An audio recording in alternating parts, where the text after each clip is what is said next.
on? Hello? Yes, it is. Okay. Everyone here? Okay, call to order. Will everyone please rise for the Pledge of Allegiance? Pledge Allegiance to the flag of the United States of America and to the republic for which it stands, one nation, under God, indivisible, with liberty and justice for all.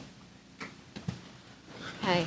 Hello, everyone, and welcome to our October meeting. I have one announcement before we move into our first item on the agenda.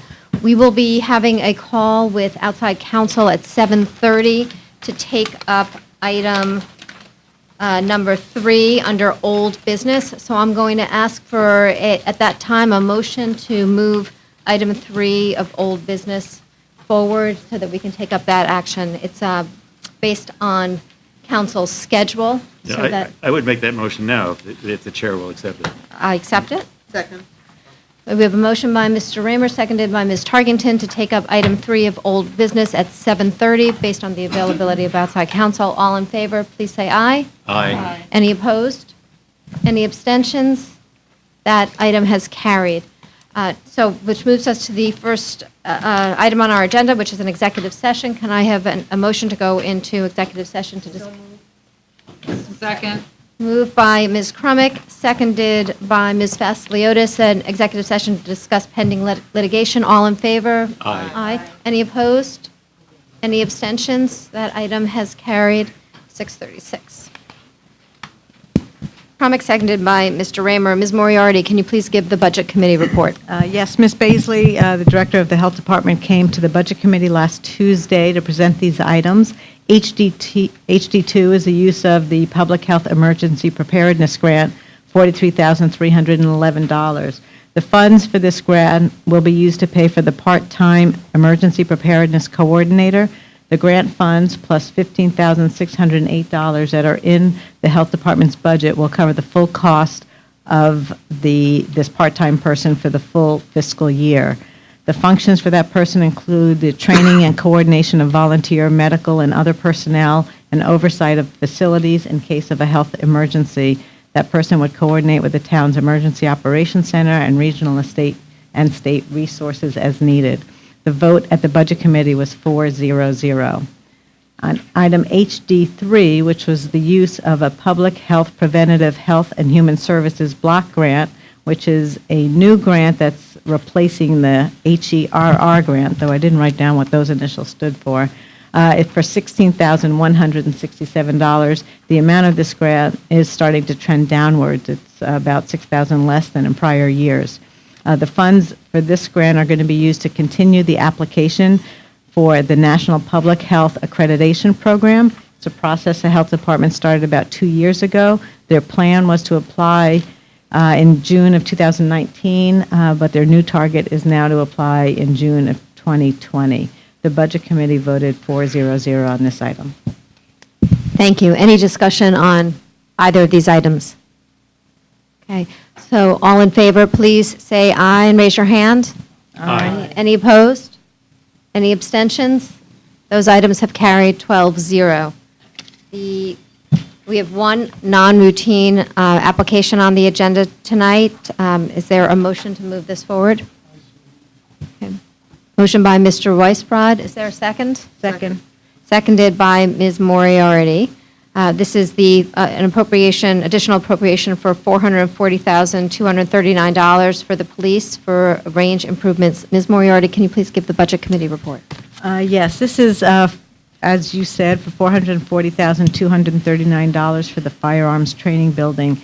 In our fiscal 20 budget, we approved 2 projects for this particular building. $200,000 was in the DPW budget to address the air system upgrade. That air system was original to the building and no longer functioned as necessary. And $350,000 in a total of $350,000 in the police budget for the complete renovation of the pistol range, including the steel bullet trap on the walls to replace that with a modern rubber berm trap to allow the use of lead bullets. then to complete wall baffle package, install a complete overhead baffle package, a new lighting system, and then to install an automated 6-bay target retrieval system. The project was to be phased over 2 years, so $150,000 was approved in the fiscal 20 budget, $150,000 was going to be expected in the fiscal 21 budget, and then the last $150,000 in the fiscal 22 budget. The current appropriation right now is $350,000. The bids came in when they went out to project and fully spec'd what was needed at a total of $790,000. That does not include the $150,000 for the target retrieval system. So it's a significant increase. It's 78% more money than was expected. The project, through the RFP process, determined that the project could not be phased because they would not have access to the facility through the entire time. And both the scope increased as well as the cost estimates increased as they got more information about what the project really required. The other change in the proposal to us was the decision to no longer use lead bullets, which were cheaper because of their adverse health effects and the high cost of cleaning maintenance. The project, if we approve the $440,000, we'll still have an additional $100,000 in a future budget year to add on the interactive firearms training simulator. And if I remember the discussion back at the BET on this project, we knew it was expensive. We explored, could the town partner with another town for shared facility? The chief advised us it was not beneficial to the department because it would take officers out of the town during duty for this, for the practice and for their certification, and that the town really does require its own firearms training facility. The Budget Committee voted 4-0-0 to approve the additional appropriation. Thank you, Ms. Moriarty. Chief Heavey, did you want to comment at all? Or I know you're here and Deputy Chief Marino are both here. I think just subject to questions, I think it's covered quite well. And like I said, we understand that the mechanical, the environmentals are added to that, so that will be removed from our 15-year plan going forward. And then we also consider the impact of trying to level out our budget, so we probably would move the simulator to a year further out in the 15-year plan so that we can put the cost over a number of years. So, I think unless there's any questions, Mr. Turner. First, Chief Heavey, as leader of our first responders, thank you. Thank you for being there. And I don't know if this is a deputy chief question or yourself. Yeah, I just want to ask, do you guys now have comfort with being able, we have new numbers, obviously. Do you have comfort with being able to finish the project with these new numbers, or do we still have some well, we brought in, after incorporated into the RFP process, we also brought Alan and Ellie in to go over some things, and he tried to apply some town resources to reduce the cost of the overall project. So, looking at all of the proposals, even the ones who weren't the lowest bidder, to look at what we needed to do, if we affirmed that the items that we were looking to do were the ones that the other proposals said we should do, and I think that we have a good handle on it, and there is a small contingency in the current. Right, I saw that. Yeah, good, thank you. Thank you, Madam Chairman. Yeah. Any further questions or discussion on this item? Okay. We have a motion for an additional appropriation in the amount of $440,239 moved by Mr. Weisbrot, seconded by Ms. Moriarty for improvements to the police range. All in favor, please say aye and raise your hand. Aye. Aye. Any opposed? Any abstentions? That item has carried 12-0. Thank you very much for being here. Okay. The next item on our agenda is the assessor's report. Ms. Elliott, welcome.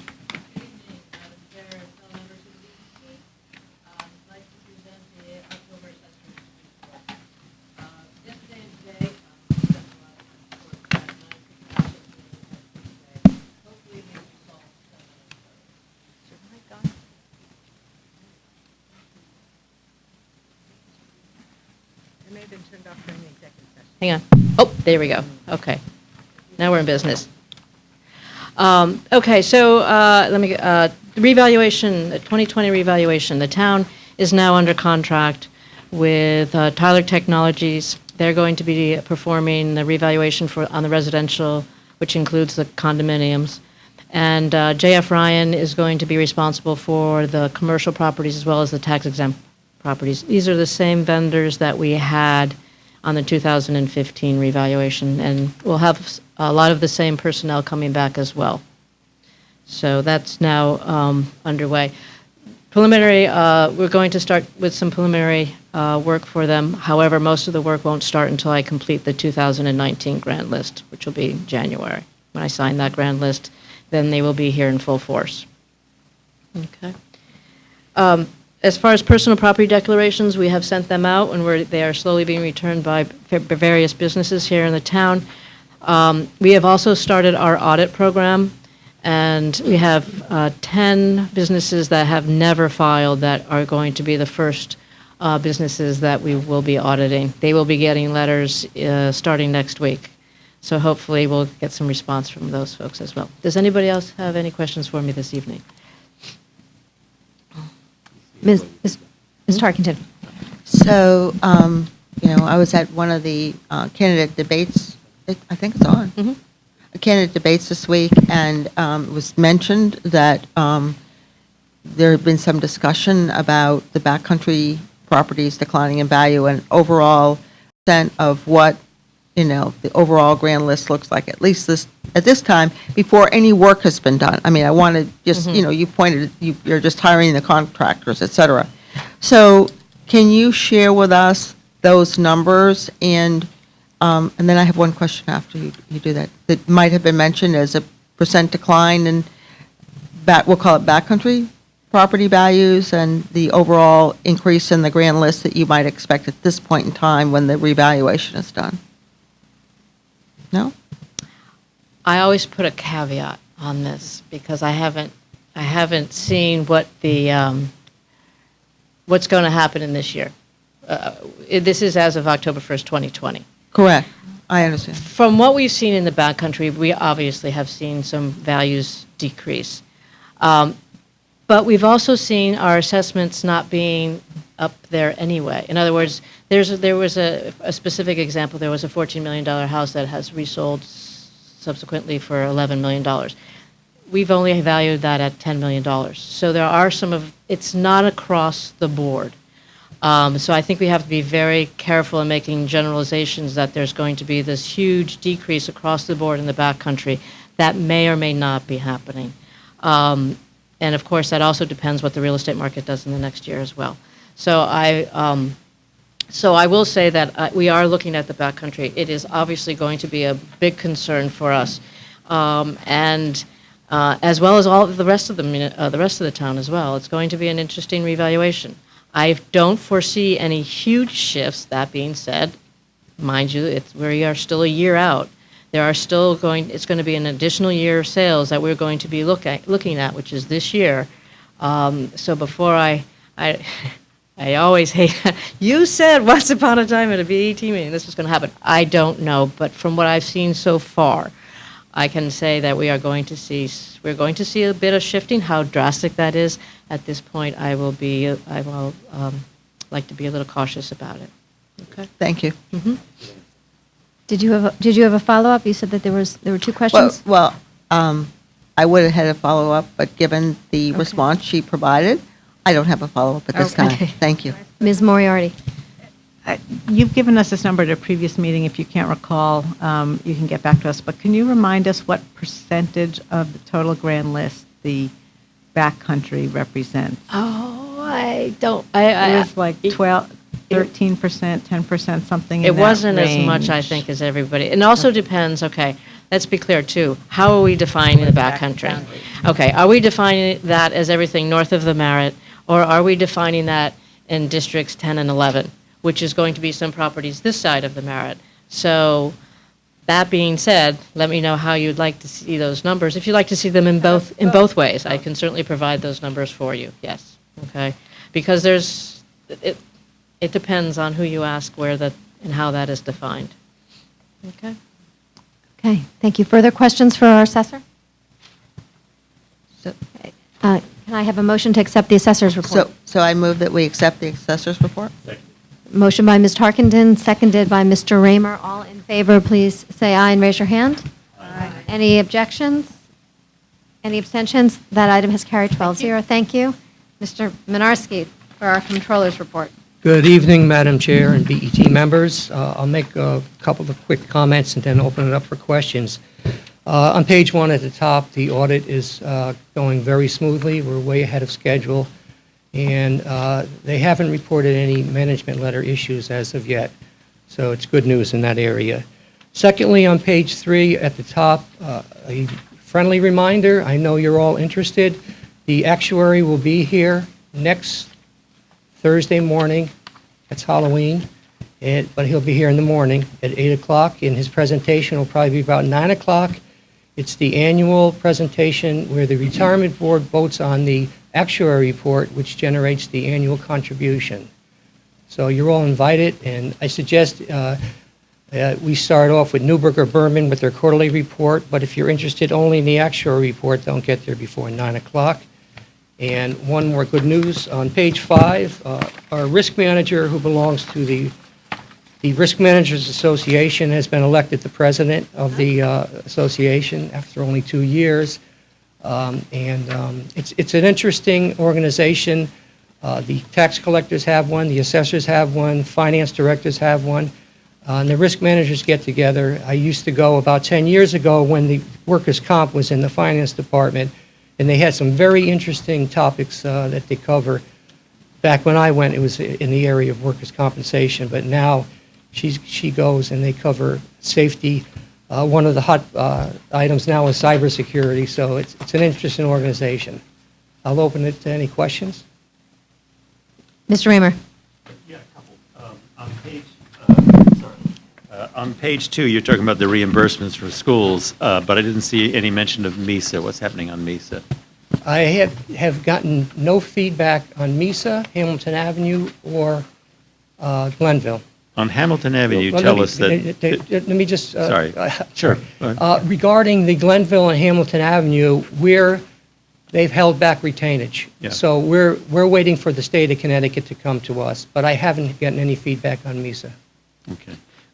Then on page 3, you said that your retirement board is meeting with Boomershine on the 31st. You have some mention here of a meeting this morning. Was that meeting this morning, is that been moved to the 31st? Is that what's happened? You have the on top of page 3, you talk about Mr. Stump will return on the October 24th.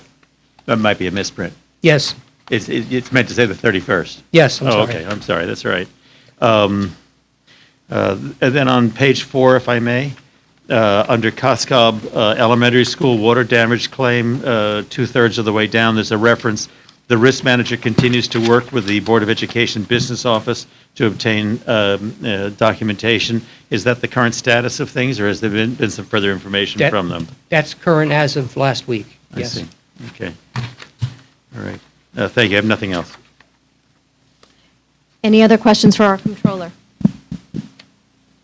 Hearing none, can I have a motion to accept the controller's report? So moved. Second.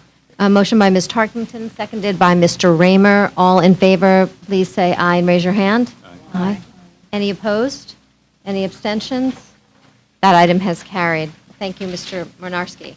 The next item on our agenda is the treasurer's report showing the investing portfolio activity for the month of September 2019. If there are no questions on this report, I'll just note it as received. Okay. We have no standing committee reports this evening, no liaison reports, and no special project team reports, which brings us to item 10 on our agenda under old business. The first item of old business is the discussion of the Nathaniel Witherall's plan to address issues that occurred during fiscal 2019. Mr. Brown, thank you for being with us this evening. If you could make your presentation for us. Thank you. Sure. For the camera, introduce yourself. Yes, I'm Alan Brown. I'm the executive director at Nathaniel Witherall. And I'd like to go over what our business activities have been since your July meeting, when I had the pleasant task of accompanying our chairman of the board, Larry Simon, to request an appropriation for a miss on our budget. And you recall that that was $1 million+ dollars. And ultimately, it was the result of some poor financial reporting that we had.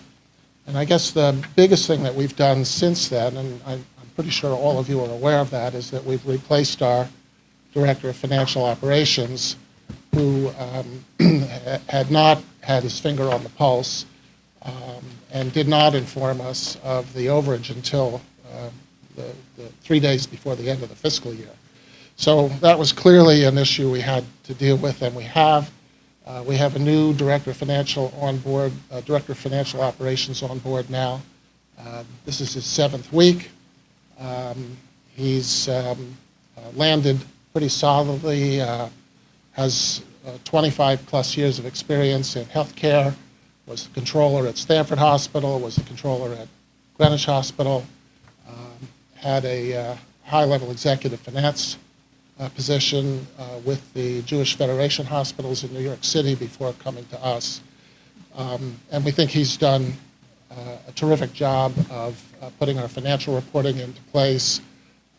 He's paying particularly close attention in his first month to our balance sheet, and has spent a lot of time with Mr. Minarski and Mr. Geiger to learn Munis, and I think he's got a terrific grasp of that right now. His efforts now are focused on linking up the reporting that Munis puts out with the reporting that our matrix system puts out, and working on resolving the disparities in those two systems reporting. We get all of our expense reporting through Munis, and all of our revenue reporting through Matrix Care. So one of the things that focusing on the balance sheet will do is to help us zero in on what our receivables are and what our credit balances are. And he's spent a lot of time on that, and also in dealing with some of the other financial reporting and streamlining of that reporting. He did provide financial reports at our board meeting this month, and Ms. Krummick attended and has copies of those.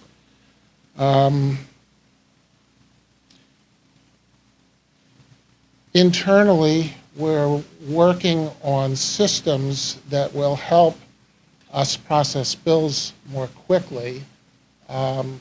We think that that was one of the reasons that Glenn's predecessor missed on some of the big expenses that caused us to go over budget, or at least not to know that we were over budget. And that's going to require some operational changes, which we're already implementing in how we process bills.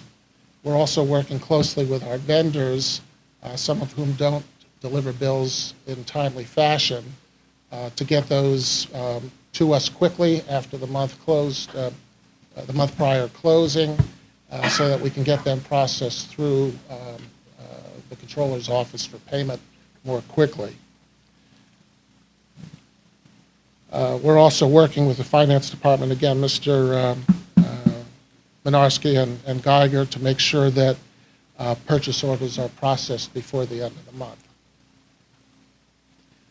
And again, it goes without saying that we're committed to Munis and making sure that that Glenn and our financial operations are coordinated closely with the towns.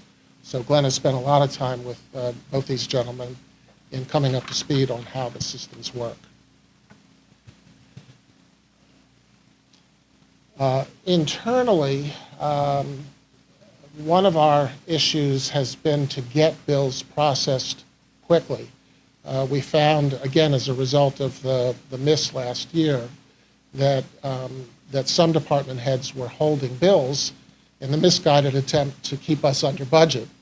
And then we have prior year reporting issues that resulted. So, I've sent out memos, we've had meetings, all designed to make sure that people understand that when we get a bill, we have to pay it.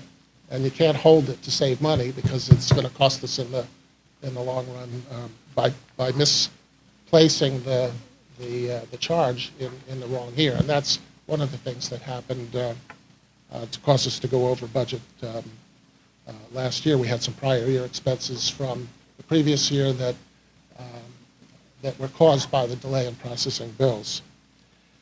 We're also spending some time making sure that our vendors are giving us accurate bills. We have a couple of very large vendors that represent a significant portion of our expenses each month. The two most significant are Select Rehabilitation, which processes all of our rehab bills to us, and Morrison Senior Living, which processes all our food services bills. And we have contracts with them, which provide a significant portion of our management and service issues.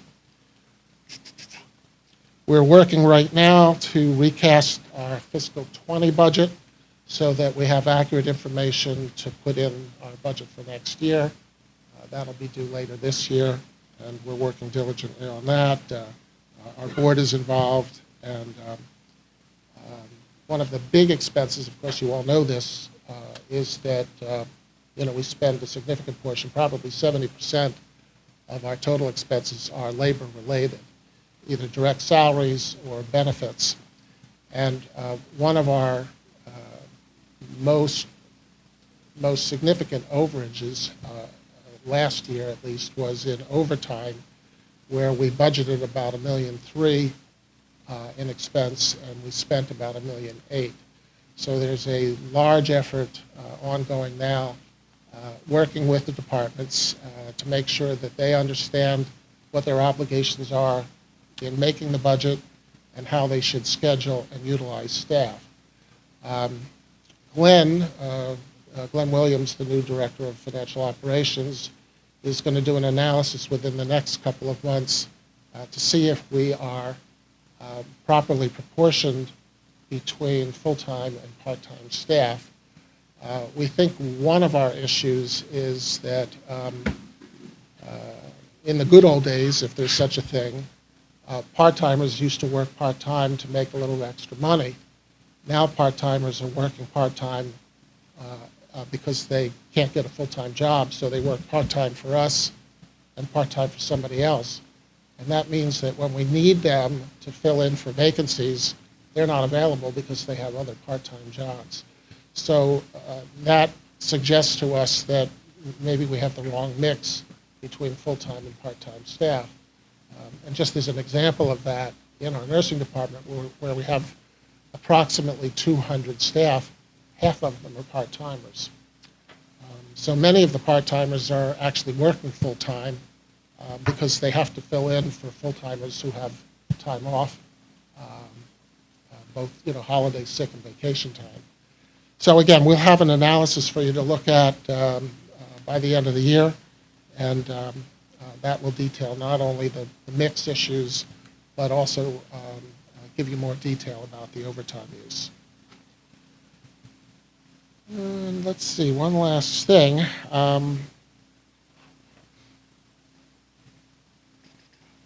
No, I guess that's about it.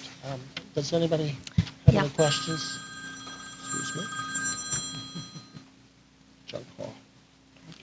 Thank you, Mr. Brown. So first, I want to, I don't know what the right word is, commend the Nathaniel Witherall for being brought back up to 4 stars. That was great news to receive, and I know that's probably a great relief to you as well to have the record corrected and the quality. So when you refer to having this analysis of full-time versus part-time by the end of the year, do you mean the calendar year, right, not the budget year? Okay. And in talking about working with the departments to control overtime, can you just maybe give a sentence or two on what kinds of things you're suggesting that they do? I mean, Well, how are you? Just as a for instance, a lot of our staff do not live in Greenwich, and many travel from great distances. And with the Parkway and 95 always so crowded, a lot of staff who start early in the morning, during rush hour, get in early, and they've just grown accustomed to punching in when they get to work, and that's just simply inconsistent with our policies. So there's an effort to keep that from happening. I think you're all aware that we have a computerized scheduling system now, so we're focusing on making sure that people stick to the schedule. We also do the same thing at the end of shift, and we've made it very clear to staff that they simply can't work beyond their schedule unless they get authorization from a supervisor. And I think, the culture of the organization has been that if people feel that they still have work to do, they've simply stayed, and that's just not in the recipe anymore. So it's a culture change. I think we've been very clear with people. They certainly, just like you do, they certainly know that there have been financial issues, and as much as they think of Nathaniel Witherell as a family, we have to be able to afford to put food on the table too. So they're working with us, and I think the changes will come as quickly as we need them to. Thank you. Are there any questions for Mr. Brown? Ms. Hess?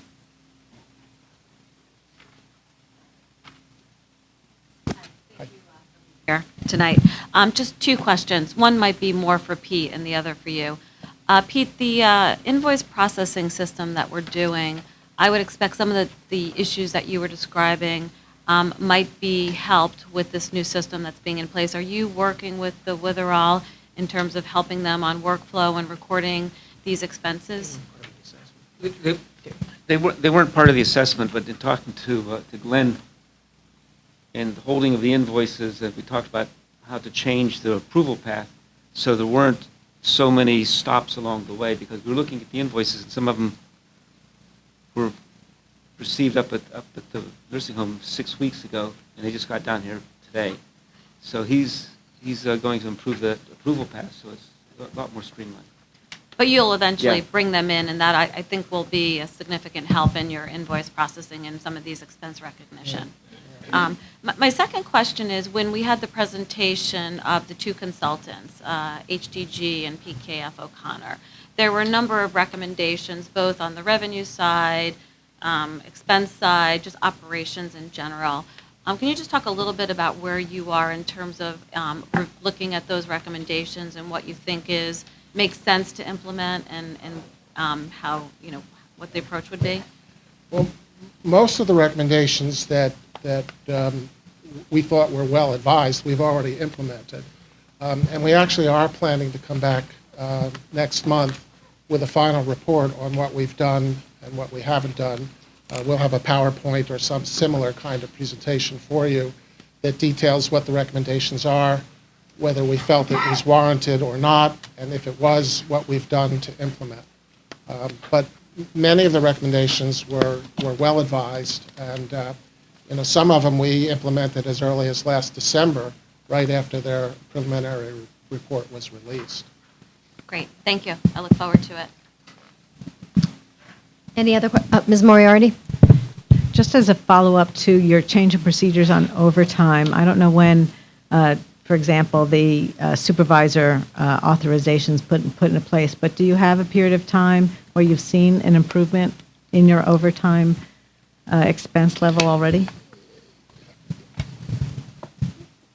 Well, what's happening right now, I mean, I can tell you we've had several employees who've had disciplinary or pre-disciplinary conferences for either failures to call in under correct procedures or failures to leave on time without authorizations. I can't give you a figure yet. Some of the overtime is unavoidable. Much of our overtime we pay simply because people are working on holidays. So that constitutes a significant portion of the total, and that's not going to go away. Glenn has told me and Larry privately that he thinks the bigger problem is in how we utilize our part-time staff. what we all call temporary salaries. We're spending $1.8 million in, or at least we spent $1.8 million in overtime last year, but we spent almost $3 million in temporary salaries. And he believes, again, he hasn't finished the analysis yet, but he thinks the bigger savings are likely to come in shifting the way we utilize staff and possibly moving from more staff in part-time positions to more staff in full-time positions. But that would be a significant change in the way we do business. That would have to come here for your approval, and we need a couple more months to finish that analysis. And that'll be a fully allocated cost for the employee, not Yes, just salary. including benefits. By the way, I don't know if you recall, but one of the very first things that we did ask Health Dimensions Group is if they could give us an optimal staffing plan, and they simply didn't respond with that.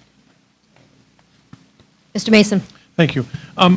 Good evening, Mr. Brown. Good to see you. So as a result of an audit we had going back about 5 years ago, we had a very similar scenario that our external auditors told us we needed to clean up as far as accountability on the time. And at the time, we had Munis, which could have done it, but we switched to ADP payroll, where we can actually load the schedules and create the alarms for people who are coming in early, staying late, not working a shift that they're not scheduled to do, and the management can handle that, and we've worked on that town-wide. That system's been available for Nathaniel Witherell, and I think through some of the periods that we've been watching some of the numbers, we've been talking about that. I just want to say I think that's the most critical tool that ADP, when we talked about it, we had a special group at the time, Mary Lee Kiernan, if you remember, Nancy Weissler were on that steering committee, and that we were told at that time that was one of the most valuable tools in organizations and institutions like you're running there to implement. And so if you're not, I would think that we should prioritize that. Yeah. Well, right now, we're not. We're using a system called OnShift for our scheduling. It's a computerized system. Prior to OnShift, which is only now in its second year, at least in the nursing department, we were manually scheduling using an Excel spreadsheet. So we need to catch up. We own the tools, we just have to use them. Any further questions for Mr. Brown?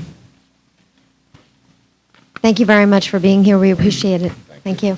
And given that it is exactly 7:30 on the dot, thank you, Mr. Mason, for asking that last question, bringing us up to our allotted, I wasn't there. I didn't our do it. allotted time. Yes, so we're going to take at 7:30, the item of old business 10-3, the vote on the Chairs Committee form pursuant to a motion adopted at September 23rd, 2019 BET meeting. For purposes of this item, Mr. Raymer and I are going to switch places. I think it might be better for you to sit. Do you want to sit closer to the? Well, let's see if You have reached the Town of Greenwich Conference Bridge. Please enter your 5-digit conference PIN number to join your call. Transferring call.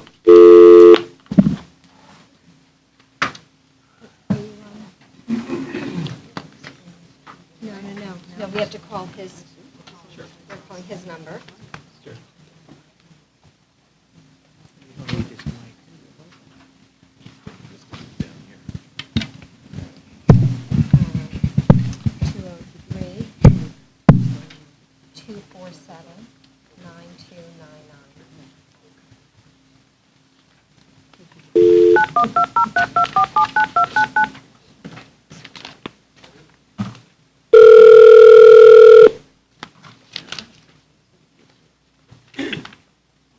Hello? Hello, Steve. How are you? I'm good. You're talking to the Board of Estimate and Taxation. Okay. For the benefit of the people who are in the room, let me introduce to you Stephen Fogarty at the firm of Haller & Sage. Haller & Sage, Stephen Fogarty, has been retained by the town attorney to act as a town attorney pro tem for the handling of this matter. I'll let the town attorney speak for himself if he likes, but it was the view of the town attorney that this matter would be handled more smoothly with independent counsel acting rather than our retained counsel, our normal town attorney. So greetings to you, Mr. Fogarty, Steve Fogarty. You are with us. I'm going to call now the third item under 10, which is the old business. It's the motion that was passed on the 23rd of September that called for the chair to impanel a committee to conduct an investigation as laid out in the text of that motion. I won't read the full motion. In the intervening time, the chair has prepared a panel. It has published that panel by an email that the various members of the BET have previously received. It's also included in the packet. The members of that committee are William R. Finger, who's also the chair, Bruce Angelillo, Moretta Homry, and James Lash. I would now entertain a motion to submit that panel for review and approval by the Board of Estimate and Taxation. So moved. Is there a second? Second. So I'll now entertain some discussion. Jeff, before you do that, could you just please explain why you took over the chairmanship? It is the privilege of a chair if she believes that she has an interest, or if she has views that she may wish to express, or she thinks it's in the best interest of the organization to have a substitute chair. She's permitted under Robert's rules to step out of the chair. I'm the vice chair, and so she has asked that I perform the function of chair for the handling of this specific item. Thank you. She will return to the chair when this item is concluded. Thank you for the explanation. It would have been nice to have received that in advance. Before we entertain discussion, let me just make one or two things which I think are apparent, but let me make them more apparent. Robert's Rules is clear that although non-members can be appointed to a committee like this, when they are, those non-members, meaning people who are not sitting members of the BET, when they are, it requires approval from the full body, meaning the BET. And so the matter is being brought before you for approval pursuant to Robert's Rules. Any member can object to any of the panel members who've been put forward, or to any two or three of them, or to the entire panel. To keep an orderly dialogue here, if there's an objection to a particular member, I'm going to treat that like that was a motion to amend the motion that's before you. And we'll take up the discussion on that person. In the end, there'll be a vote on that particular motion to strike. I don't want to get into a setting where then, before that motion is concluded, there may be a proposal from another member to strike a different member. That's like an amendment to an amendment, which we try not to do. So if that's agreeable to everybody, that follows our custom, and we'll follow in that way. Normally, the first opportunity to speak comes from the moving party. Mrs. Oberlander, do you wish to speak? No, thank you. No, thank you. And the second came from Mrs. Moriarty? Do you wish to speak? Are there any other members who wish to speak, or are we going to conduct a vote on the panel? Mr. Mason? So I have Madam Chair as my notes. Should I revise that? I'd rather you do, yes. Okay. So, it's been a long month. So what I think you're requesting is a deviation from our BET reference manual, page 22 in particular, which would require us to deviate from our rules by a vote of this body. And I think that when our rules don't call for it, we do revert back to Robert's rules, and I would be in agreement with you. But I do have some challenges. Let me see if I can lay them out for this group. The BET has never delegated its full authority to a special project team, a working group, or a standing committee without BET membership involved. So, not that that couldn't be done. The concern I have is this group of 4 individuals would be required to meet FOI requirements, posting of meetings, minutes, posting of minutes, agendas, etc. I can't, as I said, I can't ever recall us giving out this authority. Our current chair, at the beginning of this term, did deviate from the rules, asked the body to approve. We did. We kept 2 former BET members on our Nathaniel Witherell committee, but even at that level, it was specific for no voting privileges. So the challenge I see on this is, I understand the process, I understand we're here. I have shared some of my concerns, so at the proper time, I would like to offer a motion to amend. Is there other comment from another member? Anybody else wish to speak? I will offer, perhaps it comforts my colleague, that the motion that was made by 4 members of the BET on the 23rd of September asked that the committee be composed by the chair and gave no direction as to who would be serving on that committee.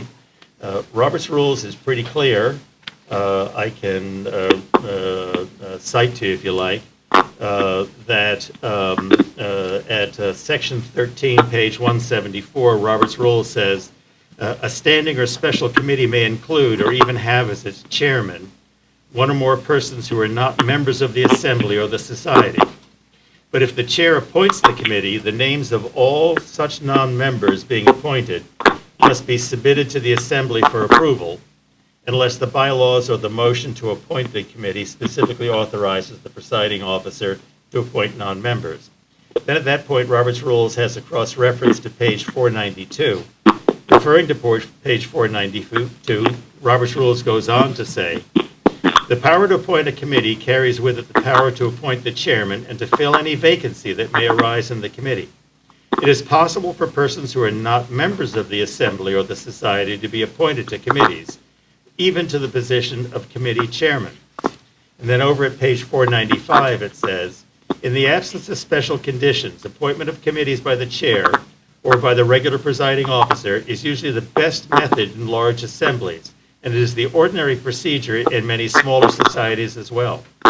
The president cannot assume such power, however, unless it's given to him by the bylaws or by action of the assembly in the individual case. When the bylaws provide that a president shall appoint all committees, this power does not transfer to a temporary chair if someone else presides. The motion was specific. The motion was specific that the chair is requested to appoint. That's what's called a special rule, and it stands as a special rule. We also have a similar special rule on page 22, as you cited to, when we're appointing special project teams. But this does not seem to be a special project team. Your motion asked for the appointing of a committee, and the chair has appointed a committee, and in accordance with Robert's Rules, it's coming before you for approval. And I think that the procedure that was followed seems to this temporary chair, anyway, to have been entirely correct. Does anybody else wish to speak? You said you had wanted to make a motion, Mr. Mason. Do you want to make the motion at this time? I will do that. I just want to offer my thanks on your education on Robert's Rules, but you're offering things that are not being challenged. So in the interest of moving on, I would say, if you read our page 22, if the motion originally had determined who would be on it, that motion could have been ruled out of order at that time because our chair shall appoint BET members as liaison special project team members, et cetera. That chair should also, according to our rules, consult with the minority caucus leader concerning standing committee liaison assignments for special project teams. As you know, that from our September 23rd meeting, it wasn't until the 9th of October where I was informed that the committee had been formed, although it wasn't formed because it needs our approval, and the people that were going to be on it. So there's no challenge to that. So I think for clarification, I think you're trying to prove a point that's not being challenged. So I don't understand why you're doing that, but I guess you can explain it. So I would offer the following motion to amend. I'm out. Motion to amend what, may I ask? The motion before us. There's a motion before us, correct? Okay, Do you agree with that? Yeah, state your motion, yeah. Okay. Making a motion to amend the motion before us. Number 1, add BET members to the committee. Number 2, make the non-BET members, non-voting members of the committee, and have the committee complete its work and report back to the BET by November 18th meeting. That motion will need a second before discussion. Okay, well, I'm going to rule that motion as being out of order. First of all, the motion that's before you right now. The motion's not seconded yet. I'm You sorry. can't rule it out of order till it's seconded. We Second. can have Robert's Rules Laws education Second. tonight if you want. Seconded. I believe it's been seconded. I believe the motion to be out of order for various reasons. First, the motion that's before you right now is a motion to either approve or challenge, meaning strike, one or more of the members. Your motion to amend is to raise a new matter that doesn't relate to the motion that's before us. You may wish to make that motion in a moment, but that motion is not appropriate at this time. Additionally, a motion to amend an earlier motion. Your motion seeks to add different process to the motion that was passed on the 23rd of September. Let me share with you. Point of information. Can the clerk read back to us the motion where there's a motion to challenge any of the 4 members selected by our chair to serve on this committee? The motion that's before us. My point is, I've heard no challenge to any of those 4 people.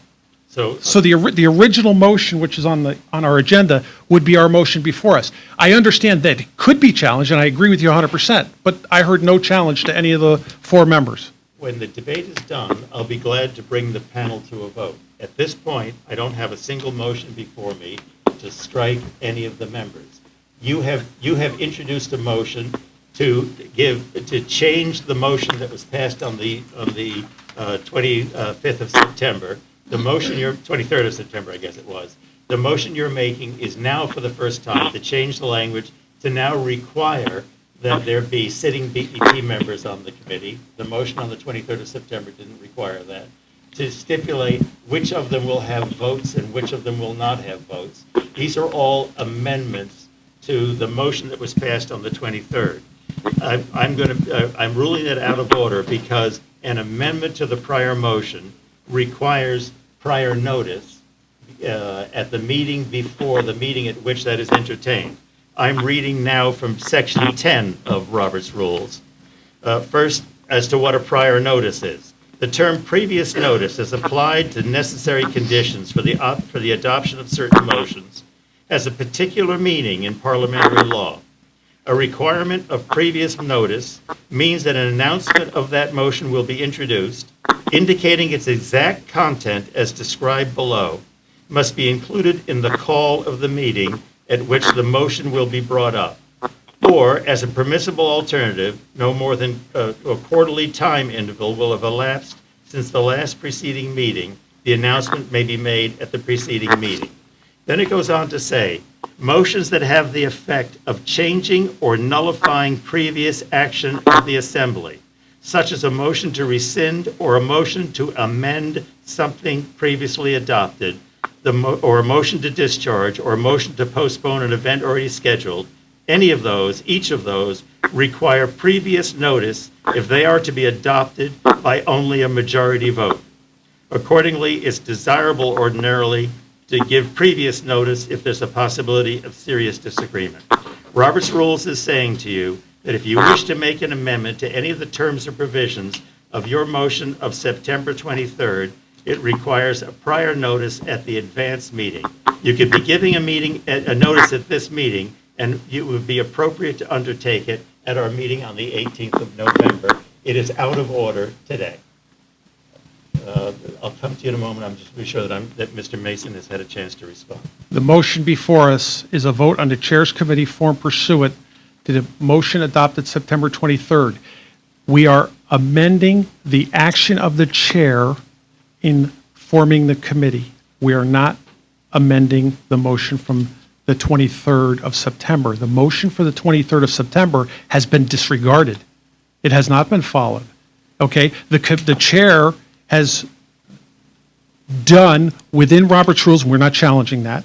The Chair is asking this board, the resolution before us, Mr. Raymer, is asking this BET to deviate from our page 22 appointment and composition of committees and liaisons. We have the ability to do that.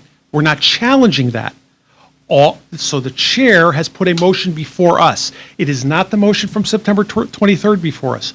What's before us is a motion from the chair, as written on the agenda, to approve this committee, which is really a motion to deviate from our reference handbook. That is the motion before us. It is just that cut and dry. I understand your motion about if somebody would like to challenge any of the members. I didn't hear a motion on that. There is no challenge on that. That's why I said at the appropriate time, I would like to offer a motion to amend what is before us. The September 23rd motion is not before us. It's that simple. Well, thank you. I'm glad it is simple. It's simple to me, too. It is plain to me that you have not raised an objection, not yet anyway, raised an objection to the panel that has been offered by the chair. What you are doing is you are wishing to now add detail or changes or modifications to what was passed on the 23rd, because you would like to now stipulate that that motion should now require that there be sitting BET members on the committee, and also that certain members on the committee shall have votes and certain shall not. And that is not a response to the motion that's before us, which is, do you approve or disapprove the panel that has been offered to you? What you're offering is an amendment to the motion that was passed on the 23rd.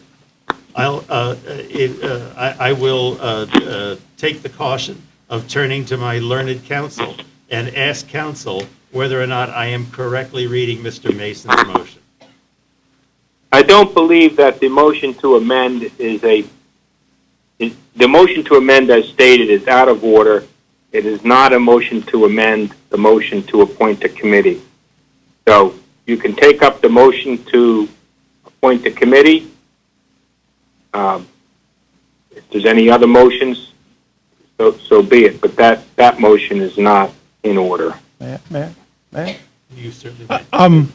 Mr. Drake, I'll come back to you. I just want to Hello there. I agree with what you're saying. So what you're saying is until, and I think it is before us, but if they want to postpone it and put it before us, I think the motion to amend, I'm sorry, back up, time out. The motion before us, coming from the chair to appoint this committee, what you're saying is it's not formally before us. So once it's formally before us, then the motion to amend would be applicable. I'm not sure what you just said. Sorry. Mr. Fogarty, you speak if you wish to. As I understand it, a motion was made, it was seconded. There was then comment taken, and then a request, a motion to amend the motion before it's voted on. Is that right? Mr. Mason has made a motion to add a stipulation that the committee that is being formed shall have sitting BET members on it, and to stipulate certain members that will have votes and certain members that will not have votes. The ruling from the chair was that that is an amendment to the motion that was passed on the 23rd of September. It is not a proper amendment to the motion that's before us. The motion before us is a motion to approve or disapprove the panel of 4 people that have been proposed by Mrs. Oberlander. Right. So, correct. I'm asking for your advice and counsel. Was my ruling correct? I believe that your ruling is correct, that such a motion is out of order at this time. I'm appealing the ruling of the chair. Second. The discussion on that? Yeah.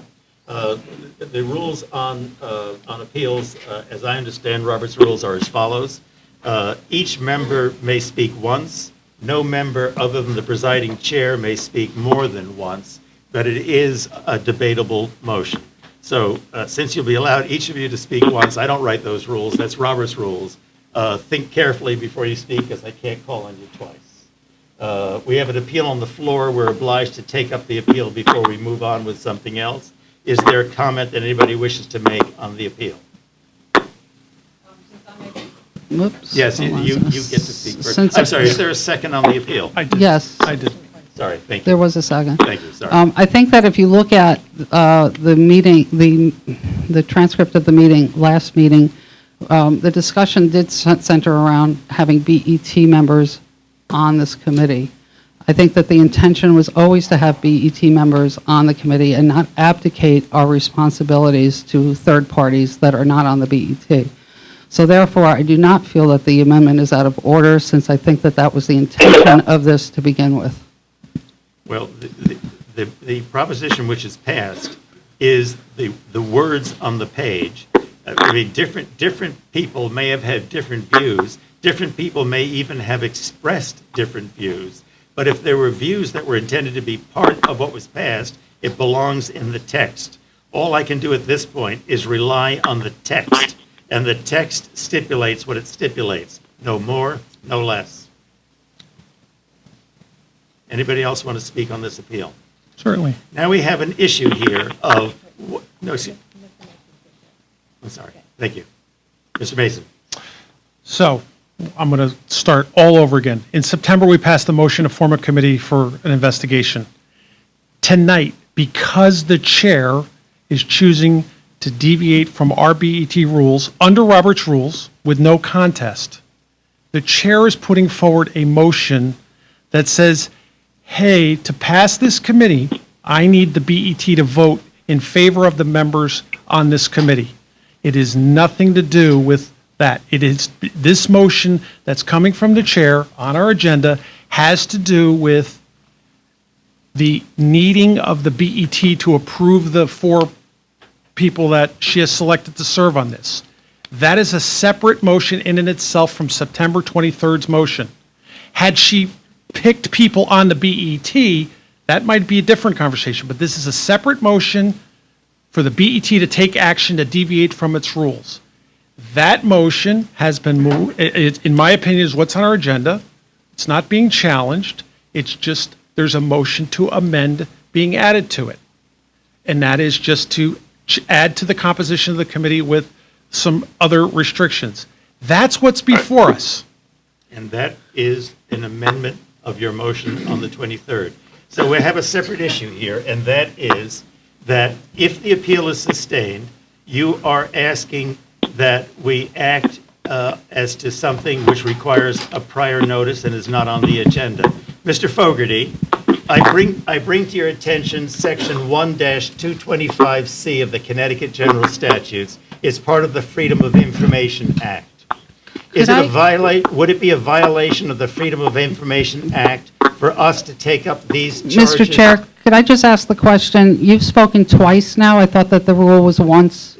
And it does, unfortunately, it does not apply to the chair. And the chair is sometimes not short-spoken, but I'll try not to abuse the privilege. Thank you for the clarification. Mr. Fogarty, I'm concerned here with whether or not the taking of the appeal, depending on the vote outcome, whether or not we would then have a violation of the Freedom of Information Act.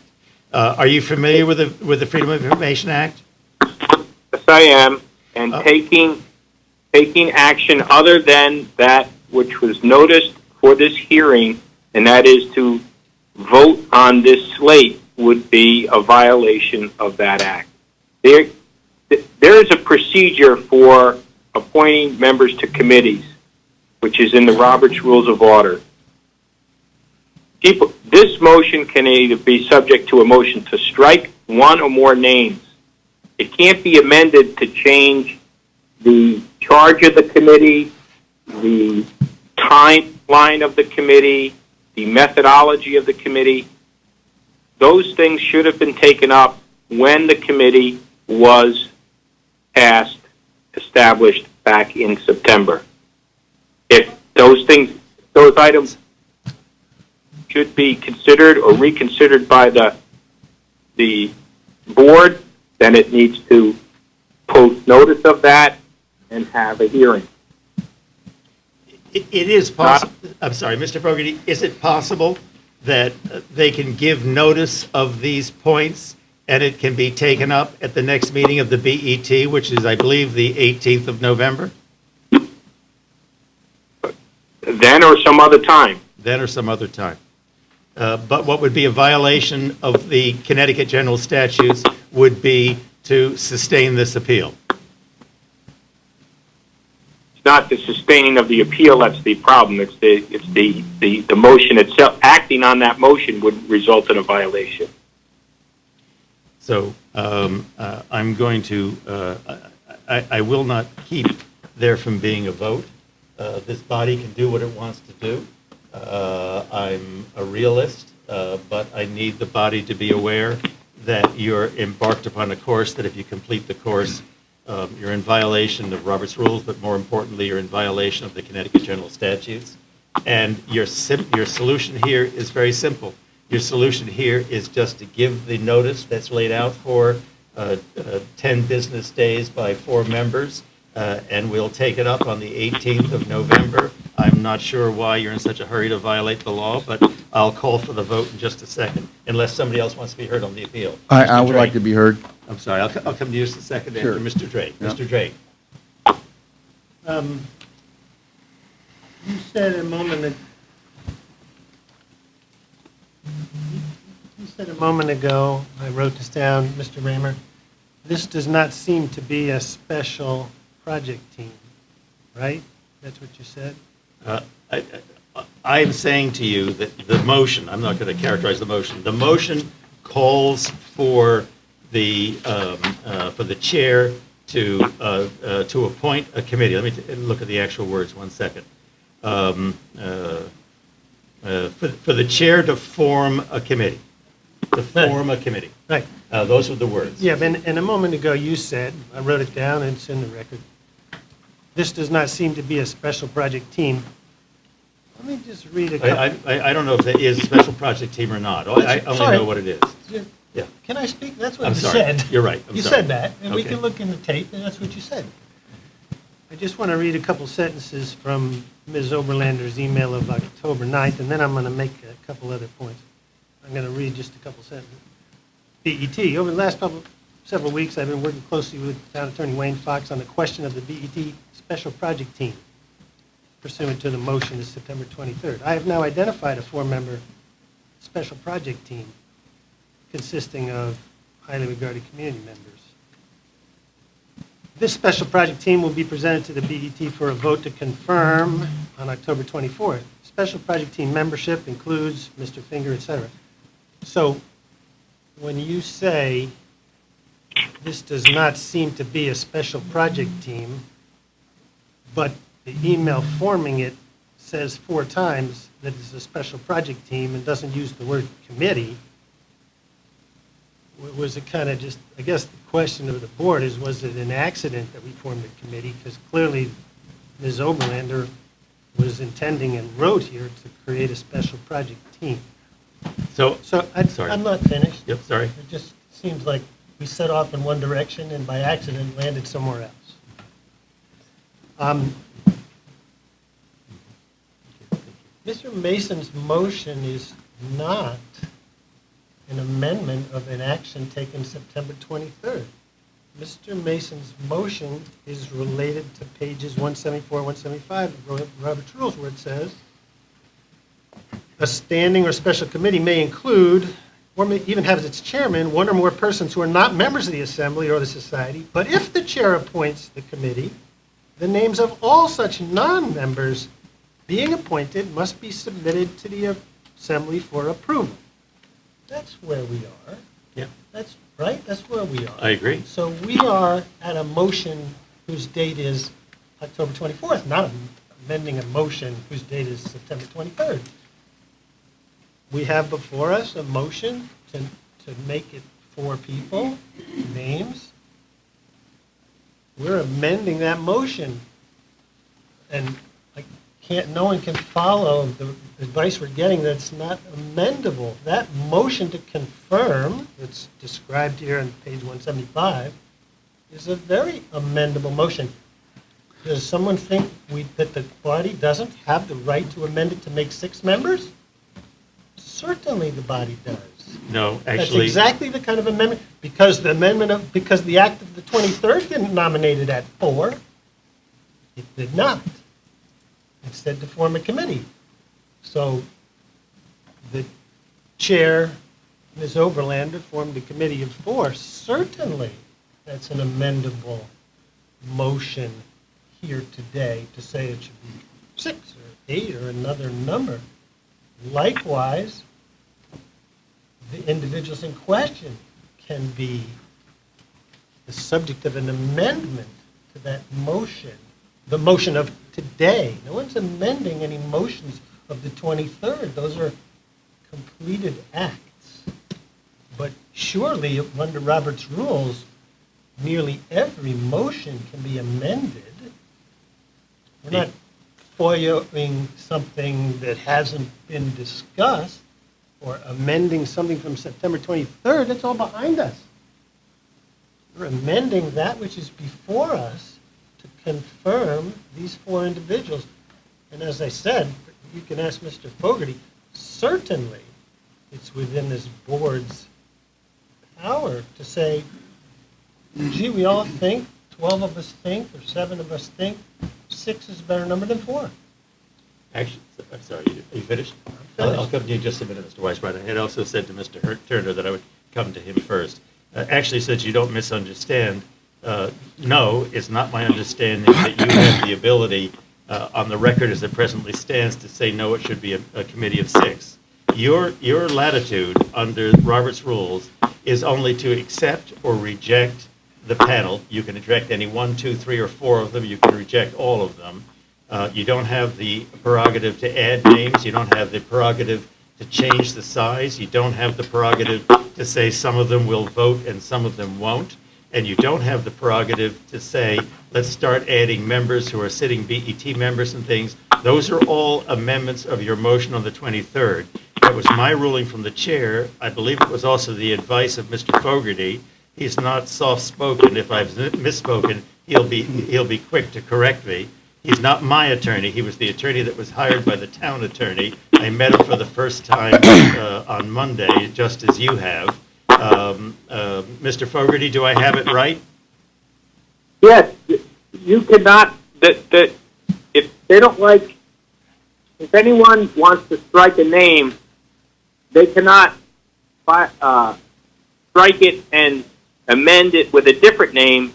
If it's stricken, they would go back to the chairman who was given the authority to appoint the members to come back with a new slate. That's the procedure in the rules. It is not amending the 4 names and here's 4 different names, because that's not how the rules work. It is to strike a name, and then if so stricken, it is incumbent upon the chairperson to propose a new slate with different names. And they can change those rules, but they have to do it by a proper procedure that meets Freedom of Information Act and the notice requirements under Robert's rules, meaning they could give a notice prior to our next meeting on, I think it's the 18th of November, and this matter could be heard, and the rules, if the votes were there, the rules would be changed, yes? It could expand the size of the committee.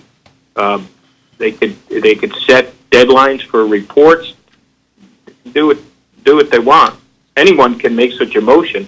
Whether it would pass or not, I don't know. But okay, this is a confirmation of non-BET members. It is even if this had 2 BET members and 2 non-BET members, the slate would still have to come before the committee to approve the non-BET members. So they can be accepted. There can be a motion to strike them. One or all. 1, 2, 3, or 4. I had promised Mr. Turner could speak next. Thank you, Mr. Chairman. Today I watched the tape of our September 23rd meeting, and it's very clear to me that the intent of the BET, including the understanding of the chair then and in subsequent communications from the chair to the BET, that the members were to be from the current sitting members of the BET. There is no question about that. In some areas of law, intent plays a very key role. And in this particular case, the intent of the BET has been ignored.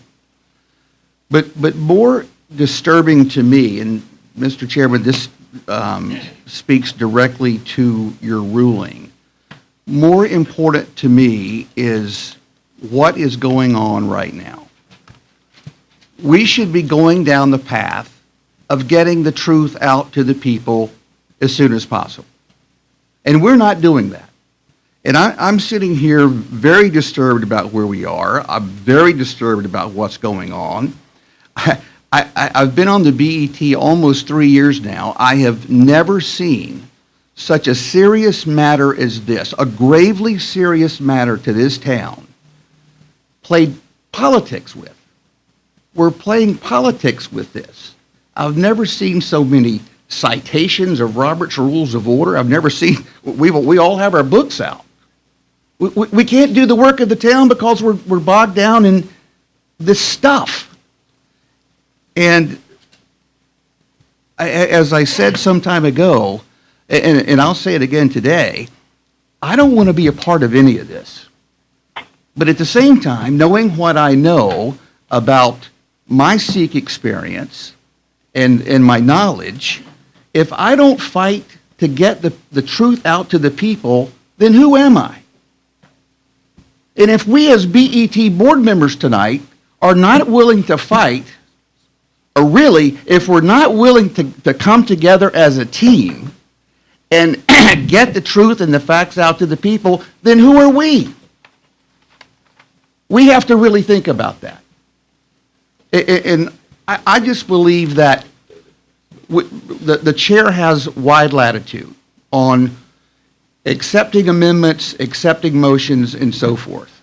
And I find the ruling, I wish I could say that the ruling is out of order, but I find the ruling has, it hits in direct contravention to what we are really here to do, which is the work of the people.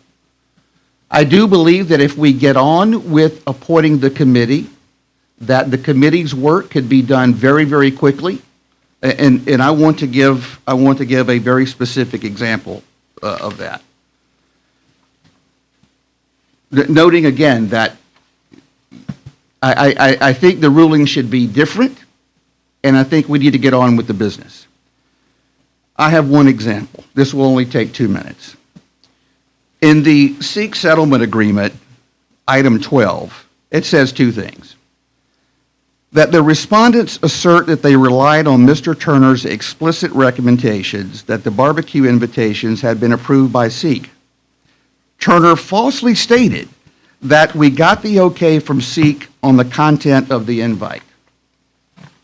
I have here two pieces of correspondence between Sikh and I, where I not only run the idea by them of can we have the barbecues because I was concerned about buying votes. The copy that I have here, and I have copies that if anyone would like to see it, says that the barbecues are fine. They also say in the second correspondence, which I attached the barbecue invitation, they said this is fine, be sure to include the attribution.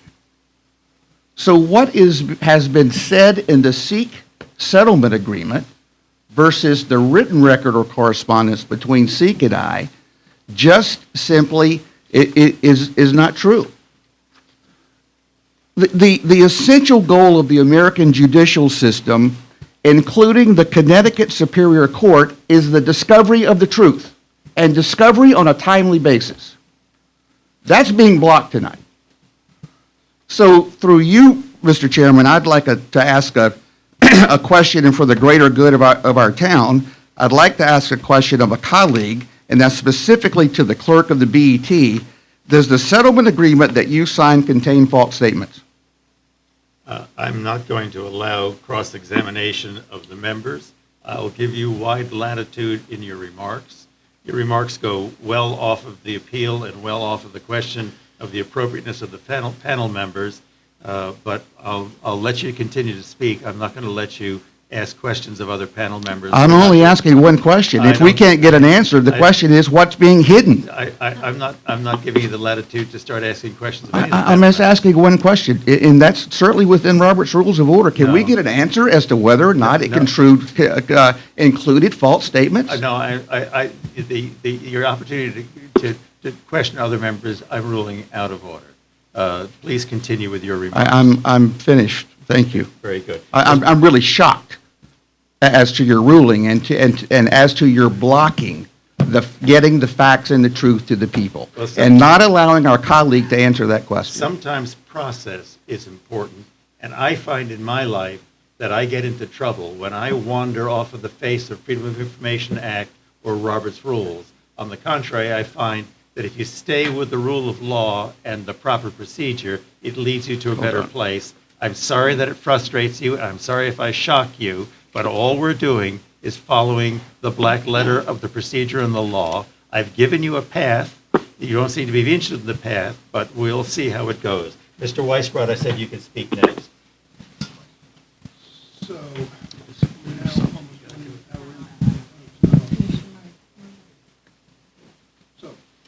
is it now on? Yes. Well, so we're now almost 1 hour into this, and we're taking up a lot of time. The people in this audience and legal expense, the clock is ticking from outside counsel on this whole thing. So the way I see it right now, a ruling was made by Mr. Raymer, acting as chair, confirmed, by pro temp, if you will, counsel for the town in this matter. What is the next step so that we can move forward on this and get on with the evening? Mr. Chairman. Mr. Chairman, before you answer that question, I just have another question. No, excuse me, but Mr. Sorry. Weisbrot is speaking. He's asking a question. You're asking me what's the next step? I will, if there's no further debate on the appeal, I will take the vote on the appeal. I just have a point of information to ask. I'll honor a point of information. If this motion is a motion to substitute, would it be considered in order? You can call it anything you like. It's a motion to amend. Well, I would like to ask legal counsel, if it's a motion to substitute, would it be in legal order? Mr. Fogarty, can you assist Mrs. Vasiliotis? Ms. Vasiliotis? What was the question? She's asking if the question, if the motion that you have before you, Mr. Mason's original motion to add members and to designate that some have to be BET and to designate that some have votes and some don't have votes. She wants to know if that's a motion to substitute, if the rule, the procedural rule that I imposed would be different. Mrs. Vasiliotis, Ms. Vasiliotis, have I characterized it correctly? Yeah, motion to substitute, yes. It is, yes. If they made a motion to substitute a different motion, could that be heard tonight without the prior notice and meet the requirements of FOI? No.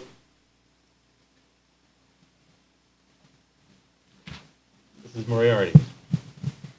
Before we vote on the appeal, I just wanted to make one statement. What we have before us are motions in writing. We went through a long exercise in September about the specific words in the motion before the BET.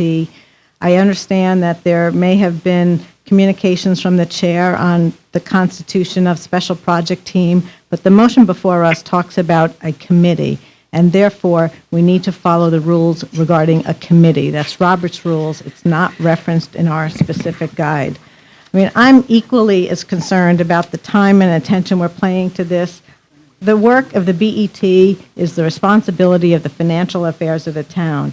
It's not the role of the BET to become the SEEC and determine what actions, historic actions may have happened or didn't happen in a prior election.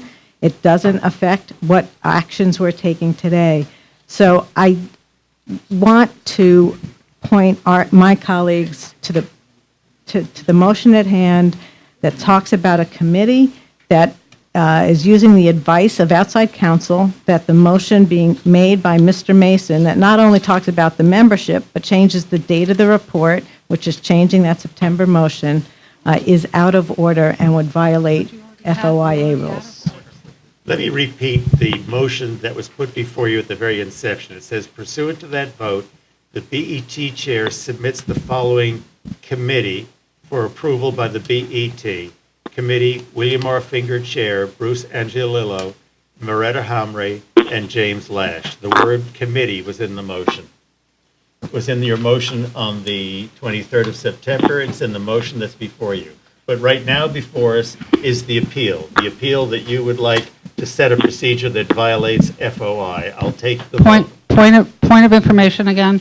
I'm Yes. sorry, I'll honor a point of information. I'm being a little obtuse tonight, but You're I'm not sorry. being obtuse. What is it? The motion that was approved by the BET was a BET committee, and yet the BET chair submitted a committee for approval. Is that an issue, number one? And I forgot my second question, so I'll have to think about it. You can come back to the second question. And the concern you raised, if you wish, in your judgment, can be the basis for you to not approve the 4 panel members that were offered to you. But your latitude on the motion, on the underlying motion before you, is to approve or disapprove some or all or any or none of the panel that was put to you. But what I have before me now is an appeal, unless the maker of the appeal and second wish to withdraw that appeal. I'm urging you to do so. Your appeal would violate the Freedom of Information Act, Section 1-225C of the Connecticut General Statutes.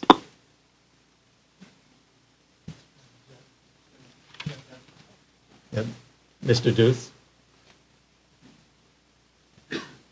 If I may ask a question of Mr. Fogarty on the, on page 138, Mr. Fogarty, in the Roberts Rules, are 6 ways that you may have an improper amendment. And I was wondering, which of the 6 did you identify as being the issue for the proposal tonight here?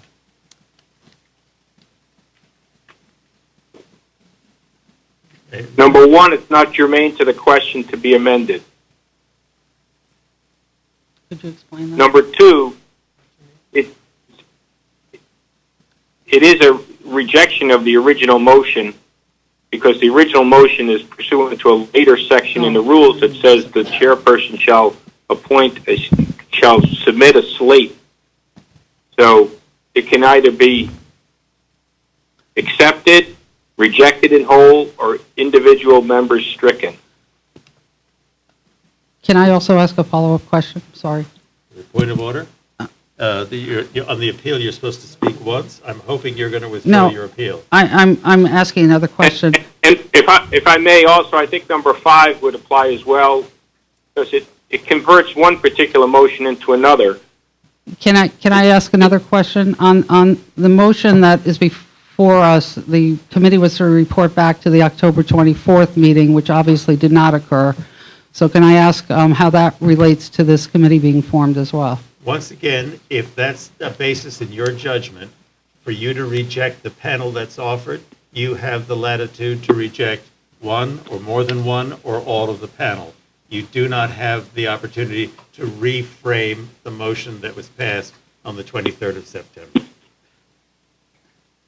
So I'm trying to answer your question. Well, I know, I guess my frustration is, since it appears as though the whole motion wasn't followed by the chair, our only option is to reject a committee that wasn't formed according to the motion and not reporting back to our committee on October 24th. So it seems kind of, again, games playing here where we have a chair who formed a committee that is obviously not making a report to us on October 24th and did not meet the spirit of the motion that we originally passed. I'm sorry, let me constrain you here.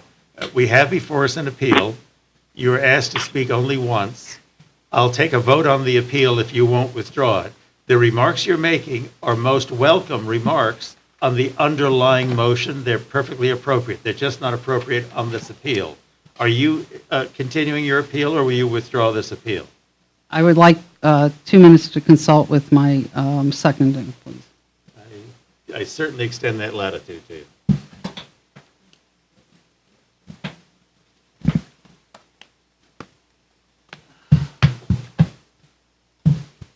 Hit the wrong end.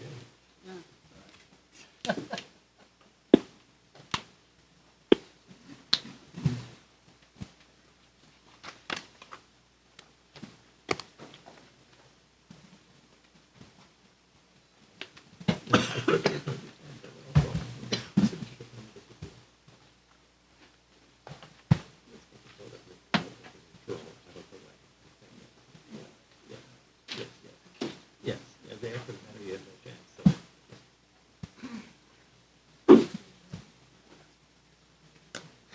This is more tiring than I thought.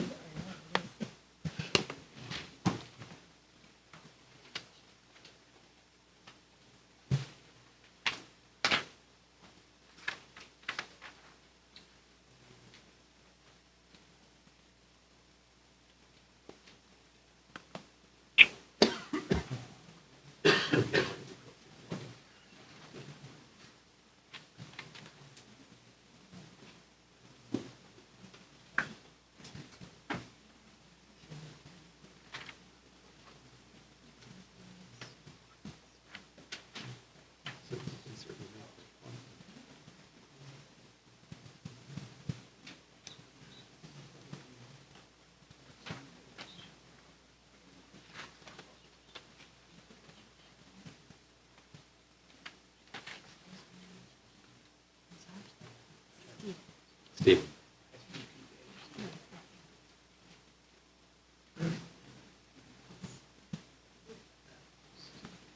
Is that 2 minutes? You can have more time if you need it.